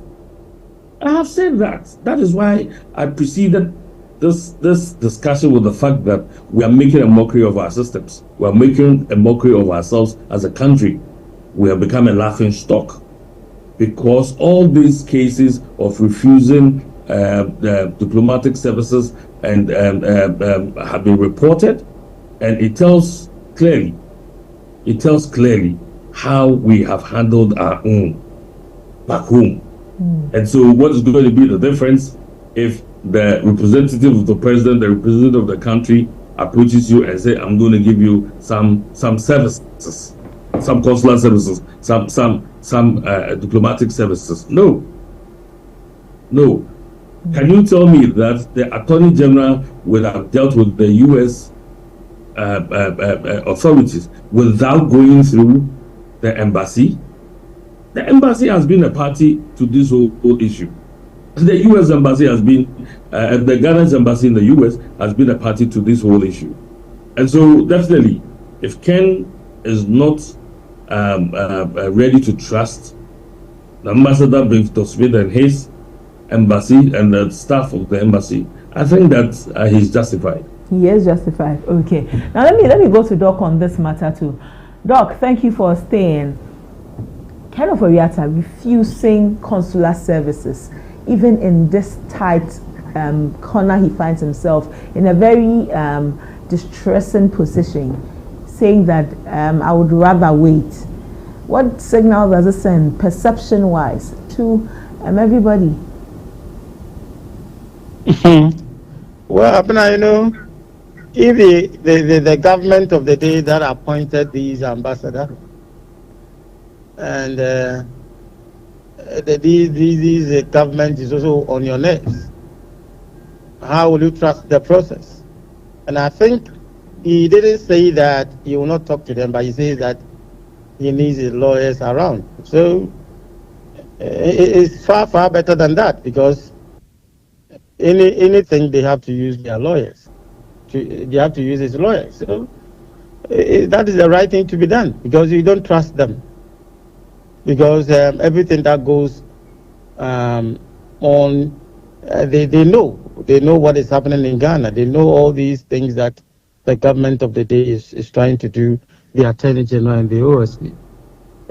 So you can't trust them. And I think it's normal for any human being to not to trust people who are after them, as if that they tend to care or they tend to know what goes on. And requesting that his lawyers will be around is I think is the best thing to do. Okay, it is the best thing. Let's move away from Ken Ofori-Atta and now take a look at the NPP itself with regard to the 31st January presidential primaries. Kennedy Japan, one of the candidates, has made some very strong comments or remarks concerning Dr. Bawumia, who is also another candidate. Let me start with the Honorable Alexander Kwesi-Akwa, seeing as you belong to the Bawumia camp. Kennedy Japan is warning that if a leader, a right leader, is not elected, the party could become like CPP. One would be quite right to infer that he means Dr. Bawumia, seen as both of them are the leading contenders in here. From your camp, do you see this comment as referring to Dr. Bawumia first off? Well, in the first place, I want to see that we have been very much focused on our campaign. Dr. Bawumia and those of us who are throwing our support with him, I haven't gone anywhere talking about any other candidate. There's so much to talk about with regards to Dr. Bawumia that I don't have any time to look at the issues. Sometimes when I'm called on interviews to discuss other candidates, I feel a bit uncomfortable. But hey, that's what we're supposed to do, so we'll do that. But otherwise, anytime I'm out there campaigning, I have a lot to talk about Dr. Bawumia. And so I will tell you that some of these comments, yes, you have some of the social media people, some of the people who want to respond to some of these comments, but it tells clearly that if a camp doesn't really have any programs to project, any programs to convince the delegates with, they end up destroying the other candidates, which is the thing Dr. Bawumia hasn't done. He keeps on telling people why we lost the elections. He keeps on telling people how we can win the elections. He keeps on telling people what went wrong and what he has to offer to the people. I have single-handedly gone out singling one particular program of Dr. Bawumia and making it a major campaign issue for the delegates in my constituency and some other places, making them feel that Bawumia wants the grassroots to be part of the governance system, and so he is not going to take over the appointment that the president has authority over and all of it, but will give opportunity for constituents to also choose people to have benefits of political office. These are things I've been talking about, as in whether our party is going to be like CPP or not. I do not think NPP is so formidable. NPP, even in opposition with less than 85 members or 86 members of parliament, we are still strong. We are doing our best.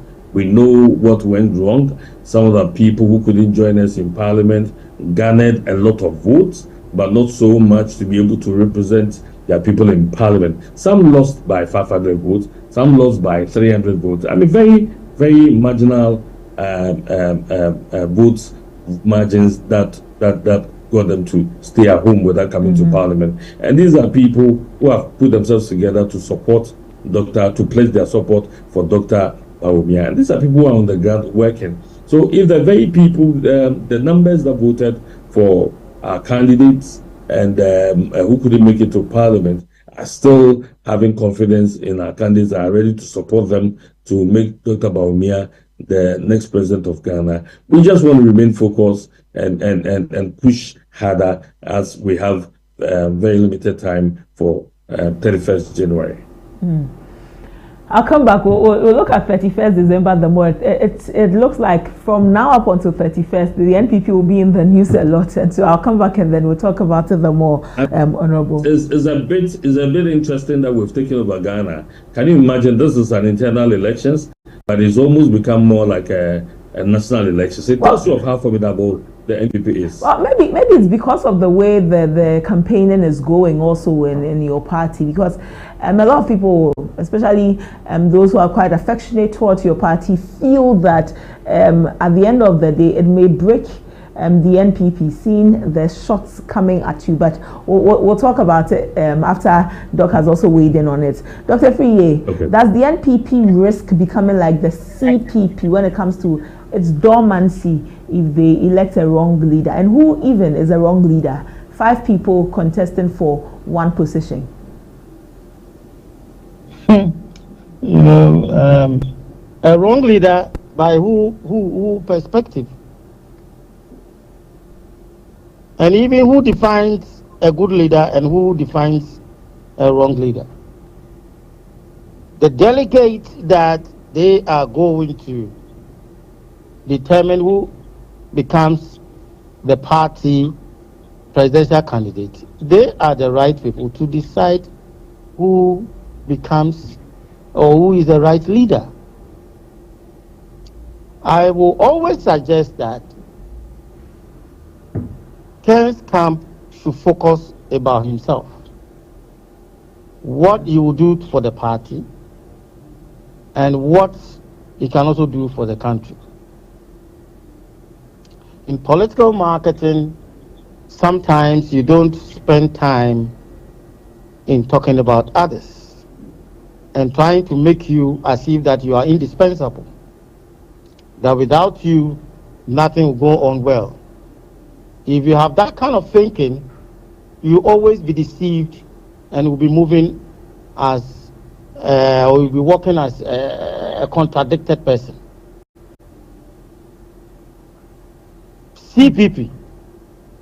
For any political strategies, we will not say that the MPP will end up into what the CPP. No, that is a wrong assertion by Honorable Ken. You can't force yourself on people.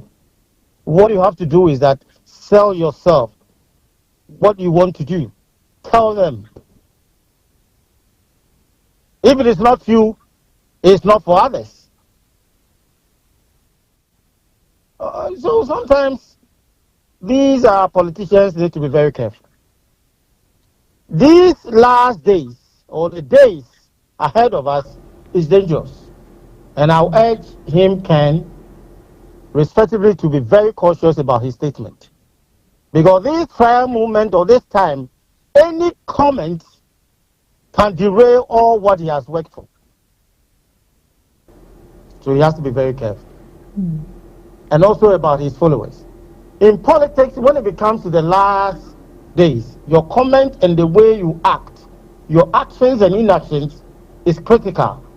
It can erode all whatever you've tried to have done in the past. So let him be very cautious, focus himself about himself, and try to let delegates know what he can offer. And stop talking about others. He should talk about himself. He should talk about what the country, if he becomes the presidential candidate, what the country can also benefit from, or whenever even we present him for the president. So you should avoid this statement. It will help them. And I think that I will take the opportunity to also advise his camp to also talk to Honorable Stephen Amwa, a doctor as well, you know, that he's been tagged as a tribal and religious fanatist, and he has to be very careful. Because in this country, there's no research, maybe I don't know whether I have not moved further, by anyone that comes along with any research that any candidate, any presidential candidate, is selected based on religion and tribal. I don't think that any research so far has proven that to be true. So they should be very careful about trending on that line, because it will not help them, especially him as a young politician, Dr. Stephen Amwa. He has to be very careful. So I'm saying that, Ken should focus about himself, what he can do. The party that he thinks he can be a leader, he should not have a doomsaying for that party. He should be positive. Even if it is not for him, he should think positive about the party that he belongs. If not, the delegate will think that if it is not for you, then others shouldn't have it. If you have that personality, they will always make you a leader. It's not that somebody has come and he was not able to do well. Every member of the MPP was a contributing factor to the loss of the party. No one should escape, because everybody had a part to play. Oh, but look, some people would take exception to that. Say you are an MP, you were able to deliver your constituency for the party. We have Honorable Alexander Akwesiakwa here. He delivered the constituency for the party, gave them a very wide berth to his contender. For him, would he also say that he has a part to play when it comes to the loss of the presidential candidate in Ked? I especially greetings the Honorable. Abra, Ken, that's what I'm saying, that Ken should be very careful, because you follow the party but not individuals. Okay. In your constituency that you had been an MP for all this while, you stepping out, you let it fall for an opposition party. So did you work for the party or did you work for yourself? So in that case, is Baumia that made you lose that seat, or the seat went to the opposition? So he had a role to play at that constituency to ensure that that constituency will not go to the opposition. And he should have worked hard or trained people or someone to replace him and do campaign for the person, because it's for the party. But if you step out and you don't help anyone that comes in, and later you come and blame the presidential candidate, of which you also part. That's why I said that every member of the party of MPP had a part to play of the party going in opposition or losing abysmally. Wasn't Ken being a chairman of Ghana Gas? Why is it not he is not a chairman of the Ghana Gas? Because it was a political appointment. GCG, all those contracts. Is he having that contract now? It's through the party. So when people don't fight for the party, but always fight for themselves, those people don't survive in political parties. So he has to accept some kind of responsibility, urge members on, and he shouldn't have a doomsday for party, because now what the party members need to hear is hope. Hope. Giving them hope that we can come back, we can do this, we can do that. This is what the party members want to hear from you. So now, let them know that every member of the party of the MPP survives on the party in general, not an individual. So this statement, we should urge him to be cautious, because like these are dangerous. Okay. And if you're not careful, the delegate will punish you for not loving the party, but thinking about your selfish interests. Okay. Now let me go back to Honorable Akwesi Akwa. Your party, its future, as pronounced by Honorable Kennedy Ejapon, that it risks becoming like the CPP. The CPP is a dormant party. I'll ask you this because I've asked before. There are so many people on the fringes, spectators, who look at the organization of the various camps when it comes to this flag bearership race and says that the NPP will not be the same after this race.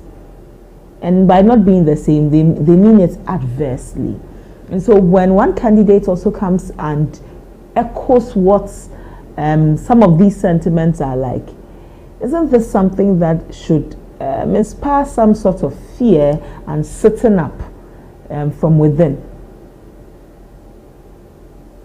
One of the things I want to put across is that the prospect of our presidential candidate to become the next president of Ghana is so high because of the kind of disappointment the NDC has meted out to Ghanaians. The 5 people who are gunning to bear the flag of our party, especially the first 3 leading contenders, all see the prospects of becoming the next president of Ghana. And it's the reason we are seeing that level of acrimony, because I mean, everybody wants to be the president of Ghana. Those of us who are in politics, I mean, the highest position anybody can attain in politics is to be the president of Ghana. And so one expects that once you put yourself out to serve your people through politics, you want to aspire to become the president of Ghana. And these are people who have distinguished themselves and have gotten so close to it. So let me establish that is the reason we are seeing that kind of acrimony. Now, CPP has its own problems, and we all know why CPP is what it is now. CPP was built around the personality. CPP's ideology had been taken over by NDC. NDC had actually swallowed CPP and all that. NPP has its unique ideologies, and it hasn't been built around personalities. You know, our founding fathers are there, we name them and all that. But for all former presidents, we see that they contribute to the narrative, the discussions around NPP, but they do not own the NPP as a party. And so whoever emerges as a leader of this 31st January primaries is likely to become the president of Ghana because of the fact that NDC has come to disappoint Ghanaians. But it becomes a bit easier with Dr. Mahmoud Bawumia because I'm in his camp and because I understand his concepts and why he wants to become the next president of Ghana better than any other candidate, any of the other candidates. So I do not think that, like Doc asked, in whose perspective are we measuring who a good leader is? I have said that all the 5 people are good leaders. But how to attain power, how to attract the rank and file of Ghanaians? What do the various segments of Ghanaians? Ghanaians are made up of different age brackets, different educational standards, different occupational levels, different professional levels, and put all of them together, they have their choices. So these people, I mean, will want to vote for somebody who cuts across. Or the delegate, the NPP delegate is very serious when they are in opposition. surprisingly. When they are in government, they try to mama and they try to they resort to bickering and all that. But when they are in opposition, they look at coming back to power. They don't necessarily look at who is this or who is that, but they look at who can attain as power. And that is why, if you look at the Bawumia campaign in recent times, the campaign is peaking. You have a lot of more people following the Bawumia campaign. People are beginning to understand the message. Honorable, we'll come back and look at the peaking of the Bawumia campaign. But you mentioned something I'd want to draw Doc into before we even look at the way the Bawumia camp is also doing its campaign. Doc, who is ideal? Who is ideal to lead a party like the NPP? And by meaning who, I don't mean the personalities. What are some of the qualities, the factors that we are to consider as a people when we look at leadership for the NPP with regards to flag bearership? All of the camps are talking about certain qualities that they possess, and for those qualities or for that reason should give those camps the opportunity to the point where that is what Ghanaians need. But we as Ghanaians, is that what we need? This camp says that I've built a lot of businesses. This camp says that I've transformed digitization in the country. This camp says that I've been loyal to this. This camp says that when it was education, I did this and that. And so who really is fit to lead the NPP, so much so that that person leads the country for us as a people to really hold in esteem? What are the qualities, the factors we should be looking at? Well, I think we can look at the two perspectives. One is for the party and one is for the country in general. And for the party, we believe that such a personality should give hope or trust because of the way that the party has been shredded to. So they need someone who can give hope, who can create trust, who can bring unity amongst party members, who can also ensure that members of the party will benefit in case the party wins power. So these are the kind of attributes that one that expects that the delegate will vote for. That is what the delegates are demand of the party members. At the same time, the party members also want to have somebody who has been loyal, who has contributed to the party to become as it is now, no matter whether positive or negative or any other perspective. At least they want loyalty. Loyalty is one.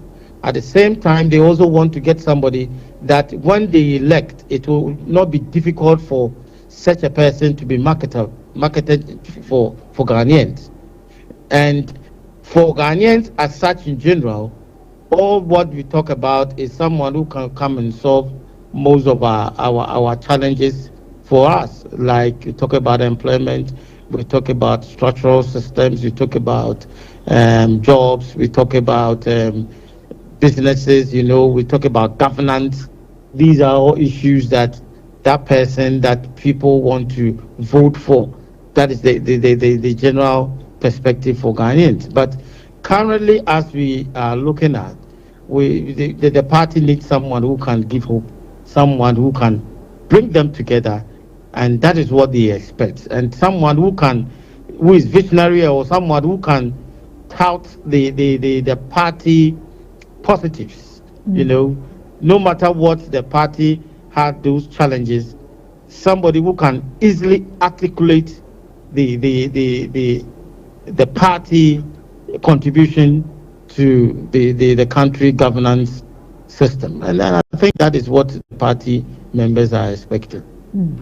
That's what the party members are expecting. Let me go back to Honorable Alexander Kwesiakwa. He was talking about the kind of qualities that Dr. Bawumia has and for which he's fit to lead the NPP. There's a school of thought that believes that Dr. Bawumia should wait a little bit, seeing as there are some persons who have served the party the more. There are those who are better established within the party. And I'll use the local parlance. Team party. Dr. Bawumia came in not too long ago. He got the opportunity to be a vice president and all. And so if he took a step back a bit and got to appreciate being a party member the more, it would rather inure to his benefit in future elections. I have a polling station officer in my constituency. His name is Upana. Sylvester Ofori is what we call him. He saw the party right from the Dankwabuzia days. Okay. He's been with the party and he is still a polling station officer. He told me the last time I had a conversation with him, MP, I feel the Miyamako executive mature party. If we are looking at how long people have stayed in the party, then I will want to support my brother Opana to become the next president of Ghana, if that is the quality we are looking for. All the four other aspirants supported many times in making Dr. Mahmoud Bawumia the vice presidential candidate to Nana Akufo-Addo. He's been with Nana Akufo-Addo for 2 terms. They tried, it didn't work. And for the 3rd time, they tried it worked, that he became a vice president. He supported another again for the 2nd time in government as a vice president. So he's given his 18 years of his active life. Let's say 4, 8, so 16 years of his active life to the NPP. Now, if you tell me that is not long enough for anybody to be able to go and gun for the highest position of the presidential candidate of the party, then I don't know how long anybody needs to serve on the party to be able to do that. We all supported him to get there. And I have said that he's more closer to the presidency than any of them. Because this is somebody who has ever acted as as president a number of times when the president was not there. This is somebody who understands our economy, why we are where we are, and his prescription is what the current government is using to run this economy.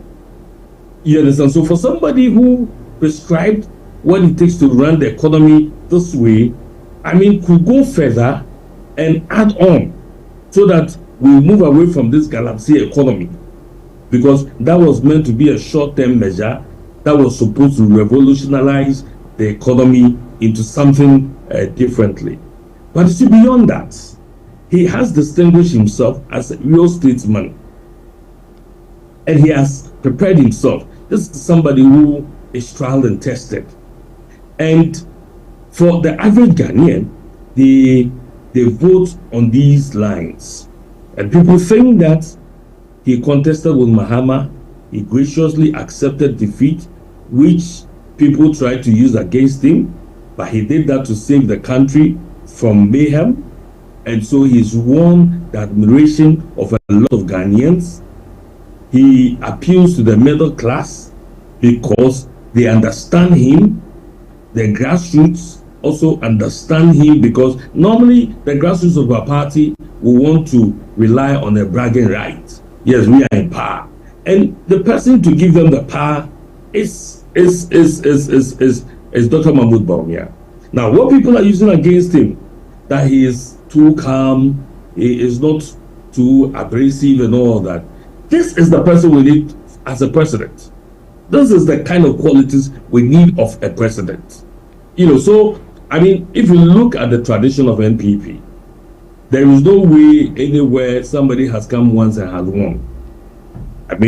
We have enumerated the number of times past presidents took in becoming president. Dr. Bawumia came once, and in spite of all the economic conditions that had hit the whole world, which most countries and most presidents suffered from, he performed with over 41%.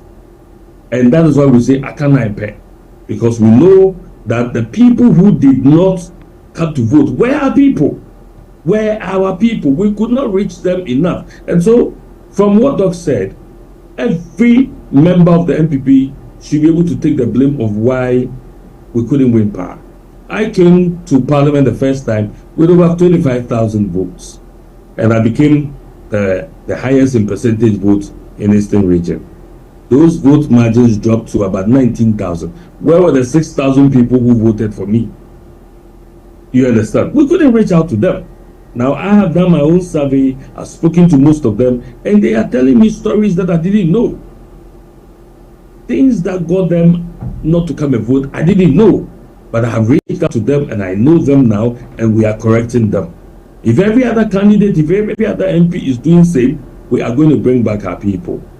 The comfort is that NDC has the largest margin now in Parliament and in government.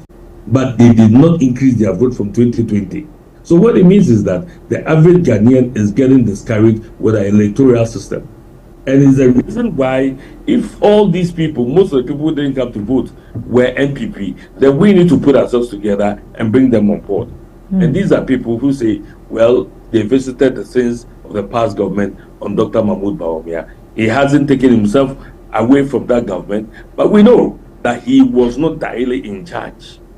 You understand? So now that he is going to take up responsibility and he is going to be directly in charge of the government, we expect of him pragmatic measures, programs that will give the Ghanaian the assurance that if he takes up the mantle as the president of this country, what happened to us in the past is not going to happen to us again. Okay. Well, Doc, let me take your final thoughts on this conversation and we are out for 30 seconds. Dr. Free, sir. Oh, I have lost Dr. Free. I want to take his final thoughts before we end the conversation, but well, my time is also fast spent. I'll end the conversation here. Honorable Akwesi Akwa, and we thank you so much. Are you still in Achimota?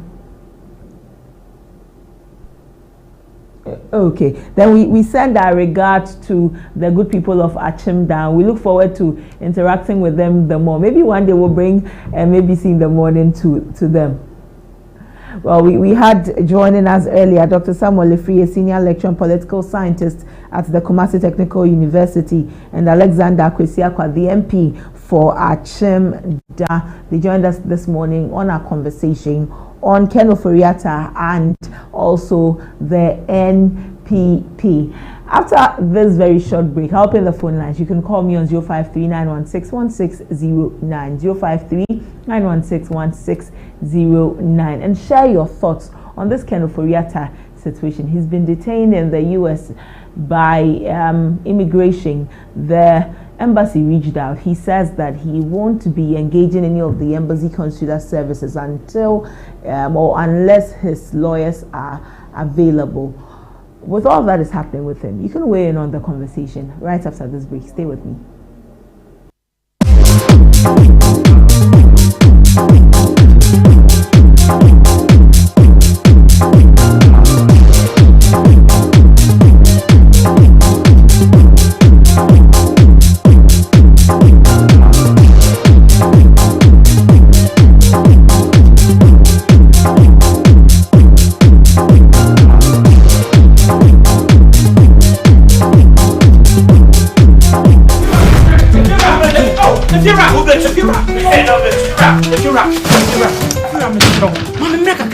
Rent back with the beer open.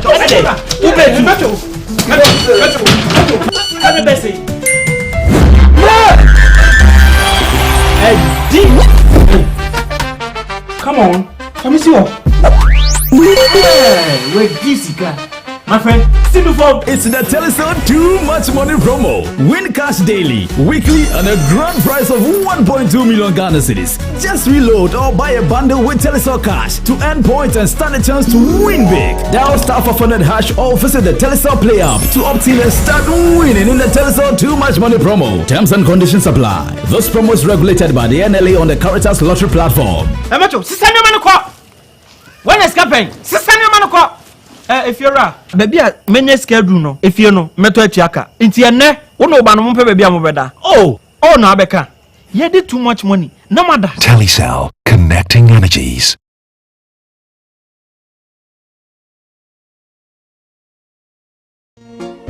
Gino Magic Pepper and Onion, a delicious tomato mix with tomato, pepper, and onion. No grinding, no blending. Ya yen na da da da. So pa mediane no abin. Come on, Gino, do your magic. And papa no kunu abefi.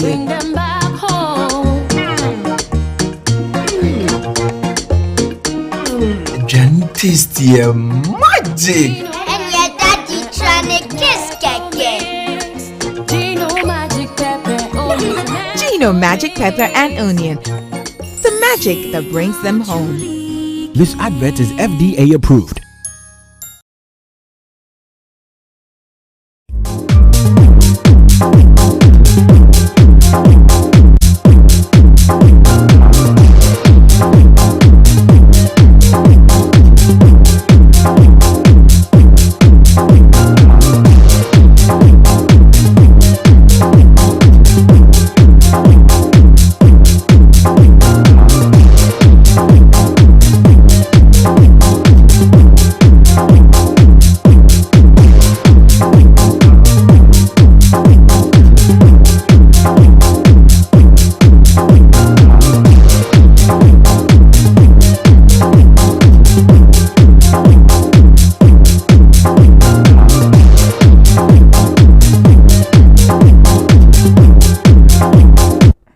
Welcome back. It's time to hear your voice. Your voice matters, and your voice is all we want to hear. This is my very favorite part of every show, when you get to weigh in on the conversations. You call us on 05.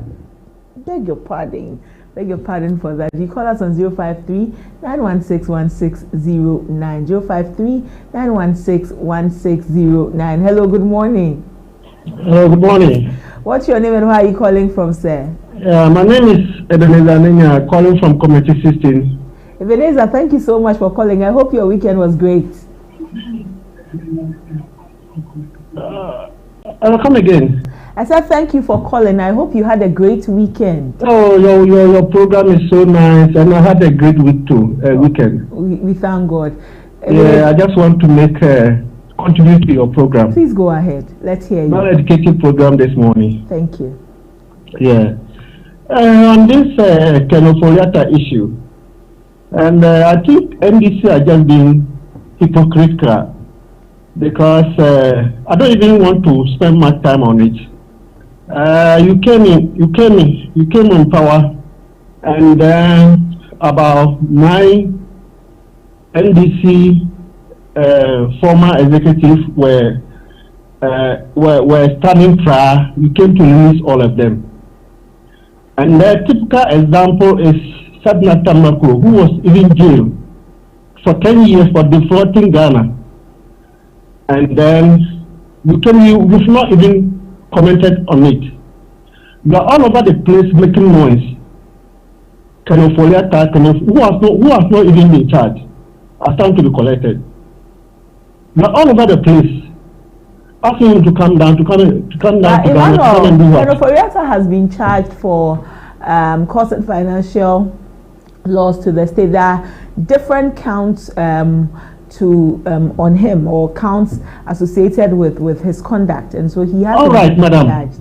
You can prosecute this man on offense. That was what MPP did, and Sadna Tamako was prosecuted, was sentenced. You can do that. And then when you have done, you can't just say anything to US to bring Kenoforiata down. Put him on trial on absentia. And then when he's guilty, you can make a good case to US government and then bring him down. But this all what NDC is interested in. Bring Kenoforiata down and then make noise, make fanfare, and then detain him, put a huge amount of bail on him. That is all they are interested in. NDC are not interested in prosecuting Kenoforiata, and they know he has done nothing. I'm telling you. Coming to MPP primary, I think Kennedy Japan has really exposed himself. I used to like this man. 2012, 2012, and coming, and I used to like him. I never knew that man is so. I don't want. There are certain words. It's too early in the morning. I don't want to use on him. No, please don't. I think he has lost it big time. Fighting with women, and then when you open your mouth, the sort of things you say. Look at the sort of things he said about the church of God. You see, your paper all over the place. How can MPP I know will never make you the far better? MPP 1992, Mr. J.H. Nelson and all those MPP, they will never make you their far better. You should know it. In fact, I'll not even mix my words. Japan will not even make 30% in this election. Okay, Emmanuel. I'm telling you. All right, Emmanuel. Hello? Yes, Emmanuel, I can hear you, but thank you. I'll let another also come in and weigh in on that. Thank you for calling. We look forward to hearing from you anytime we open the phone line, sir.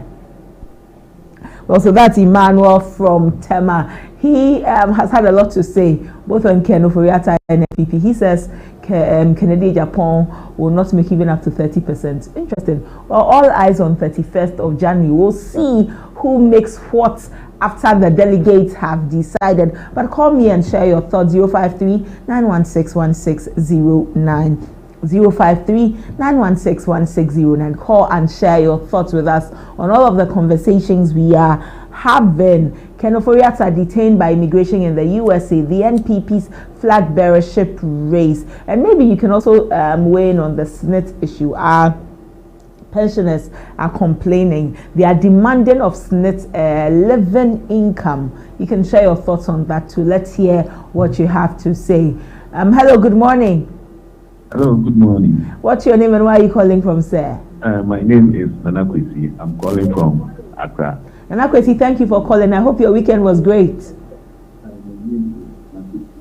Hello? Yes, Nana Kwesi, I can hear you. If you can't hear me, can you turn down the volume of your TV so that we have a very smooth conversation? Oh, I can hear you. I can hear you. Okay. I was asking how your weekend went. Oh, it was nice. Wonderful. Great. I'm Great. fine. Great. Please share your thoughts. Let's hear you. Yes, first let me just say something about SNIT. Okay. I think SNIT started so many decades ago, and as of now, SNIT has outlived its usefulness because the pensions that they are paying is something not worthy to talk about. So it's about time government takes a second look at the whole scheme and then revise it. The management of the scheme has not been also good. You look at the assets of SNIT and their investment and the way they have thrown a lot of their major investments into the drain for people to just take them and manage them and then use them for their personal gains. I don't think it's fair. They have not been honest and truthful to Ghanaians and fair to the Ghanaian worker. I would also like to blame the various interest group on the SNIT board. That's the trustees. They have also not done well because over the years, they have not been also accountable for the actions of the management of the board, and they need to be up and doing. That is what I'll say for now on SNIT. But the other issue is this whole Ken Ofori-Atta thing. For me, I laugh at Ghanaians. And let me be honest, Ghanaians are not honest people. We are all dishonest, not truthful to ourselves, and very bad people. But Emmanuel, these are very strong words on us as a people. Yes, You said we have Ghanaians we have to admit how bad and wicked we are to each other. Oh, Nana, why do you say so? Let me just give me the opportunity to say what I am saying. Okay. Just let me say what I'm saying, because we cannot accuse one man of being corrupt and then another who is also corrupt we set free and let him go. You get what kind of injustice is this? It's sheer wickedness. You understand?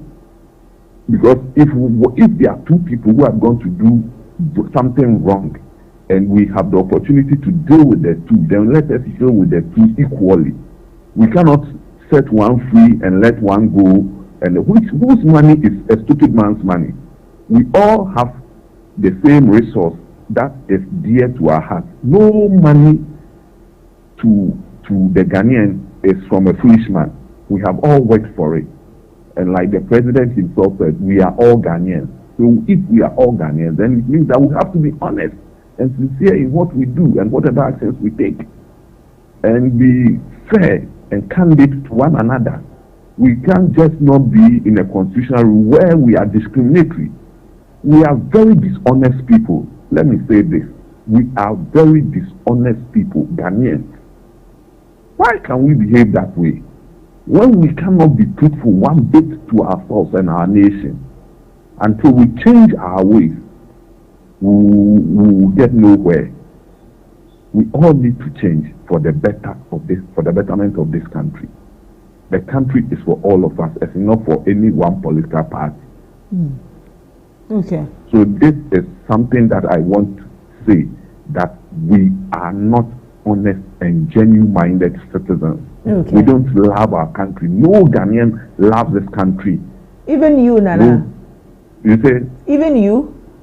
Even me. I'll say it. Even me. No Ghanaian, because I cannot love a citizen who is dishonest.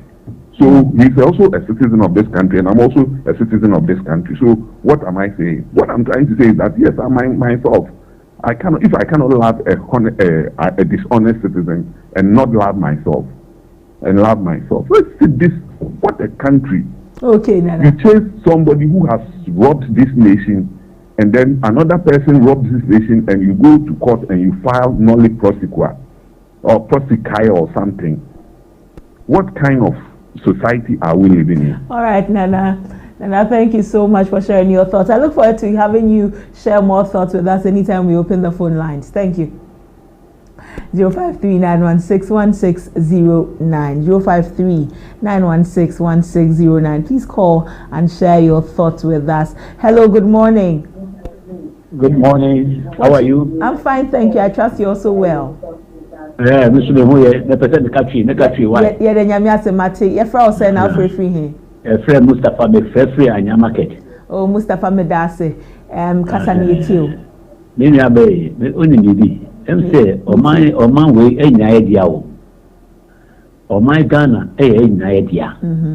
Nti man ko bi nyo ma bi say because of omo parking ti so oman is e kwa na omo ni nti MPP fu nti omo pa be tracking so na omo kasa nti nya kolo for that ya oman we ya even MPs 80 e so de omo so le tiano nti jumadi ya MPP for the job ma we nti so be tracking so nti e so money so omo tene bi omo no omo kasa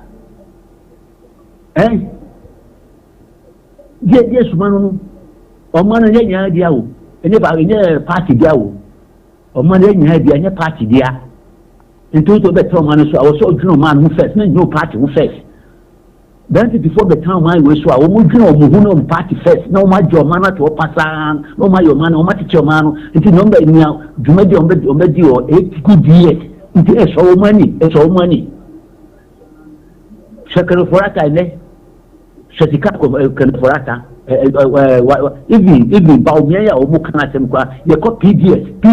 Akufa don't kasa PDS. A bon Baumia Dimakusen, Baumia do a PDS Makutren. I don't know can question oh my wemu. And the party attitude, and the party Akatayani, then the party because of what's the political suit, you know, because no can anyhow of it. You knew a man into a man second for more. Namu MPP mu tam twede namu ye galamse mu do galamse koko du o ma se no eno be tap TV so a namu bo anti ndc namu ade ma se no be fi be nwotwe o se ni papa afipe ba be se be ni wa bi ye aduma oh Mustafa me pacho Baby mama I'm sorry say because but you never go ya ugu kwa na wa kuma yo ya Senya Maya, my Ghana, near forest, my to be not to agu. Marcel Sonia, say, or be by 1 year, also for 1 year, member say, what sells so 8 good years. Also before 1 year, remember the repair, so and ye. Now said it. Intellectual sense, Nana, who put the minds, who the Udian, a Babitia, Cano. Miss Lopa, Mamma, or man will say, women who man will say, or man will say, the party, Akata money, and some endings in the meaning come mind this year, and this will be for me, Dugadaya. Or man will say, or man Ghana will say. Okay. All right. Or man will say, women saw an angel, what can you say? Depending on the bonnie, I want to wear the bonnie, young bonnie, and we say the father and say, must say, no, you're a bonnie guy. All right. I don't make a bonnie, and the father and then the party, Akata, any party in the party the two of my will, party the two Ghana, party the two Ghana, Ghana, money, I did that for more party. Ghana, and the best for me party. Until the first said, Omukata, who said, I've been a couple of them, faculty of sense and a couple of them, yeah, you shouldn't write me. Okay. All right, Mustafa. I know, man says, you not a party, and I say, PDS. I could want to see PDS bone. One is in my country, never. Mustafa, of Frost so about only Yamina, or only Yamina.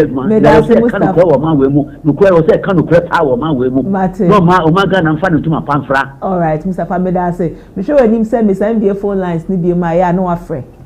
Mr. Medase, thank you and have a great day. Mustafa calling to also share his thoughts on the conversation 0539161609.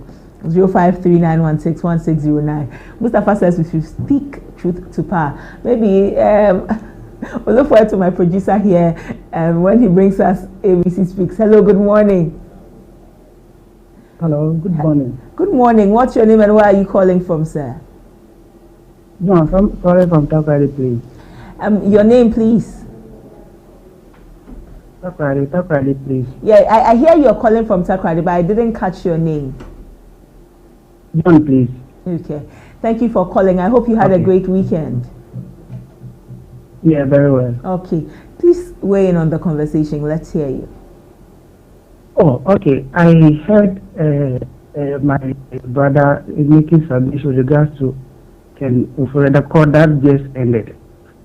One thing we should also, as people, as citizens of the nation, we should also realize that he did mention that the APP, they are not in the interest of what they don't have the Ghana at heart. One thing in the one, we had NDC members who were in standard trials, but when the government came, look at how they manage their cases. Now they're having appointments over there, cases and all that. And you are coming to offend and follow Kenneth Orata to face prosecution without any legal, any fundamental accusation and a proper legal process. You should come back to face those things. They themselves should have said or find a proper example by continuing the case of Atuforson and the likes. So if you do that and you are coming to follow Ken Oforiatta, it's just a political destiny that you are just trying to achieve, nothing more. And when you are not saying politics now, so that is the letter we had, and the court that just ended, yeah. We should be mindful of our utterances when we are speaking on television. Because there are some certain utterances which wasn't right in that regard. Well, okay. Thank you so much for calling. I hope that when we open the phone lines again, I hear from you once more. Thank you. 0539161609. 0539161609. You can call and share your thoughts with us on all of the conversations we have been having. Hello, good morning. Hello, good morning. If you can hear me, kindly turn down the volume of your TV so that we can have a great conversation, sir. What's your name and where are you calling from? Oh, I have lost the caller. I wanted to take one last caller before I move on. But before we go, I have a few comments. I have a comment here. Let me read. Oh, this is from my usual comment leaver, Teacher Kujo Tepenyine. So Teacher Kujo says the long one. This is the time for those who understand economics. You can have a caller. Teacher Kujo, I'll come back to your comment. Hello, good morning. Good morning. What's your name and where are you calling from, sir? My name is Wisdom. I'm calling from Accra. Wisdom, thank you for calling. How was your weekend? It's fine. It was great. Nice. Share your thoughts with us, Wisdom. I want to ask some small questions. Okay. I just say that I already arrest Oforiata. So did you bring it to the Ghana? I'm unable to hear you properly, Wisdom. Please come again. I hear you say they arrest Oforiata. Did you bring it to the Ghana today? Okay. Oforiata has been detained by immigration in the USA. He's not been arrested, but he's not also in Ghana at the moment.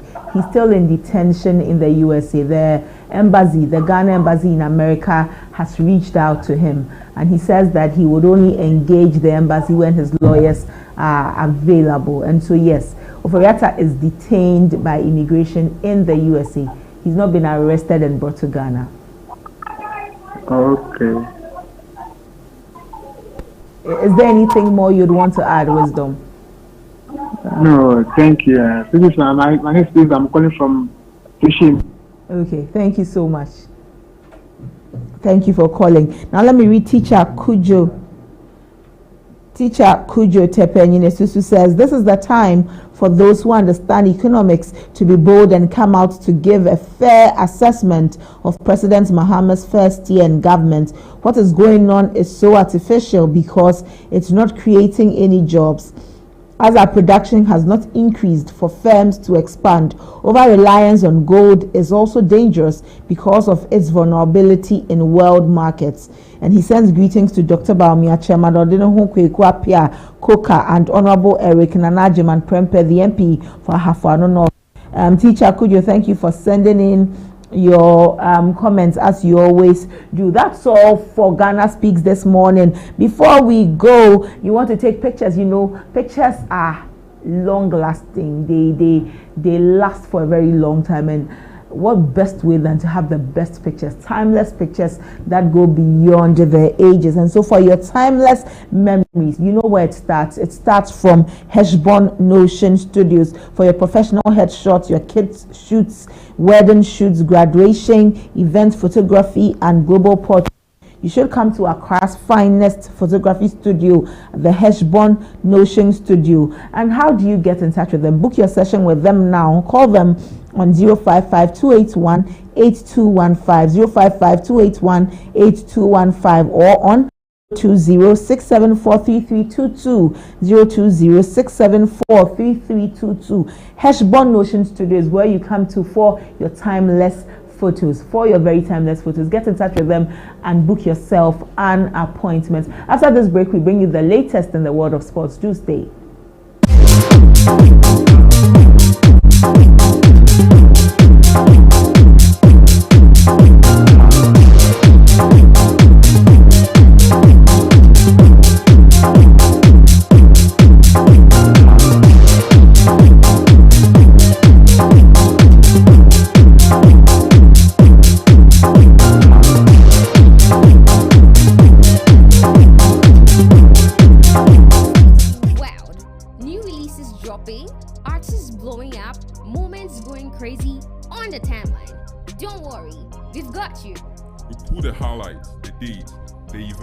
Everything you need to know, and then the real fun starts. The official top 10 songs running the streets, the airwaves, and your playlists. If the culture is talking about it, we are counting it down.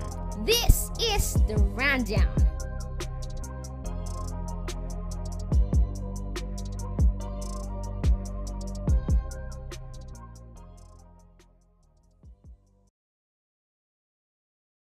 Introducing Betway's Bet Influencer, a groundbreaking feature where you can make money by just sharing codes. He just needs to share his codes and make money. The more his codes are used, the more money he makes.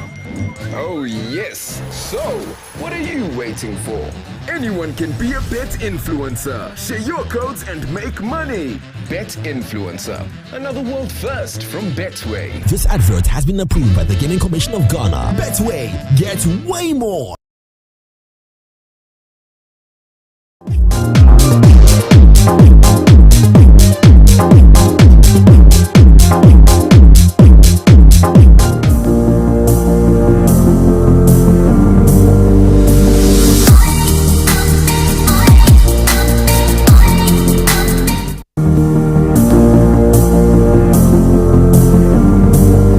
Welcome back. It's time for the latest in sport. You know, it's been a long weekend, and if I tell you I've been waiting, looking forward to the sports segment, I know you'd believe me. By now, you should be believing me. We are in AFCON season. Ghana is not in it, and so we are unable to watch the match. And so, unless we have the sports segment, we don't know what is happening. All we are seeing is a few tweets here, posts here and there. We are really losing out a lot. But I have with me Eugene Oforisoti himself. He's joined me in studio to bring us the latest in the world of sports. And Eugene is wearing a very suave suit, very dapper one too. Please involve me in your purchases, okay? Let me know who your tailor is. Involve me. Okay, I'll send you his contact. You send me his contact. I'll send you his contact. You will not say we are booking you an appointment. I bet where he has gotten to now, even me, I can't. You're welcome. How was the weekend? It was a long one. Yeah. And for me, it was just watching all the games as usual. So I've actually been looking forward to today so that you bring us the latest. I hear there were some major upsets during the quarterfinal match. Yeah. Take it away. Well, so welcome to the sports segment on ABC in the morning. I'm Eugene Oforisoti. Well, we'll kick off today's sports segment from the AFCON. Well, the quarterfinal games took place on Friday, and then on Saturday, Mali took on Senegal, and the Senegalese ended up winning that game. So we'll show you the highlights of Mali beating Senegal. And then host nation Morocco also took on Cameroon, and they beat Cameroon by 2-0. Let's take the highlights of Mali's loss to Senegal and Morocco's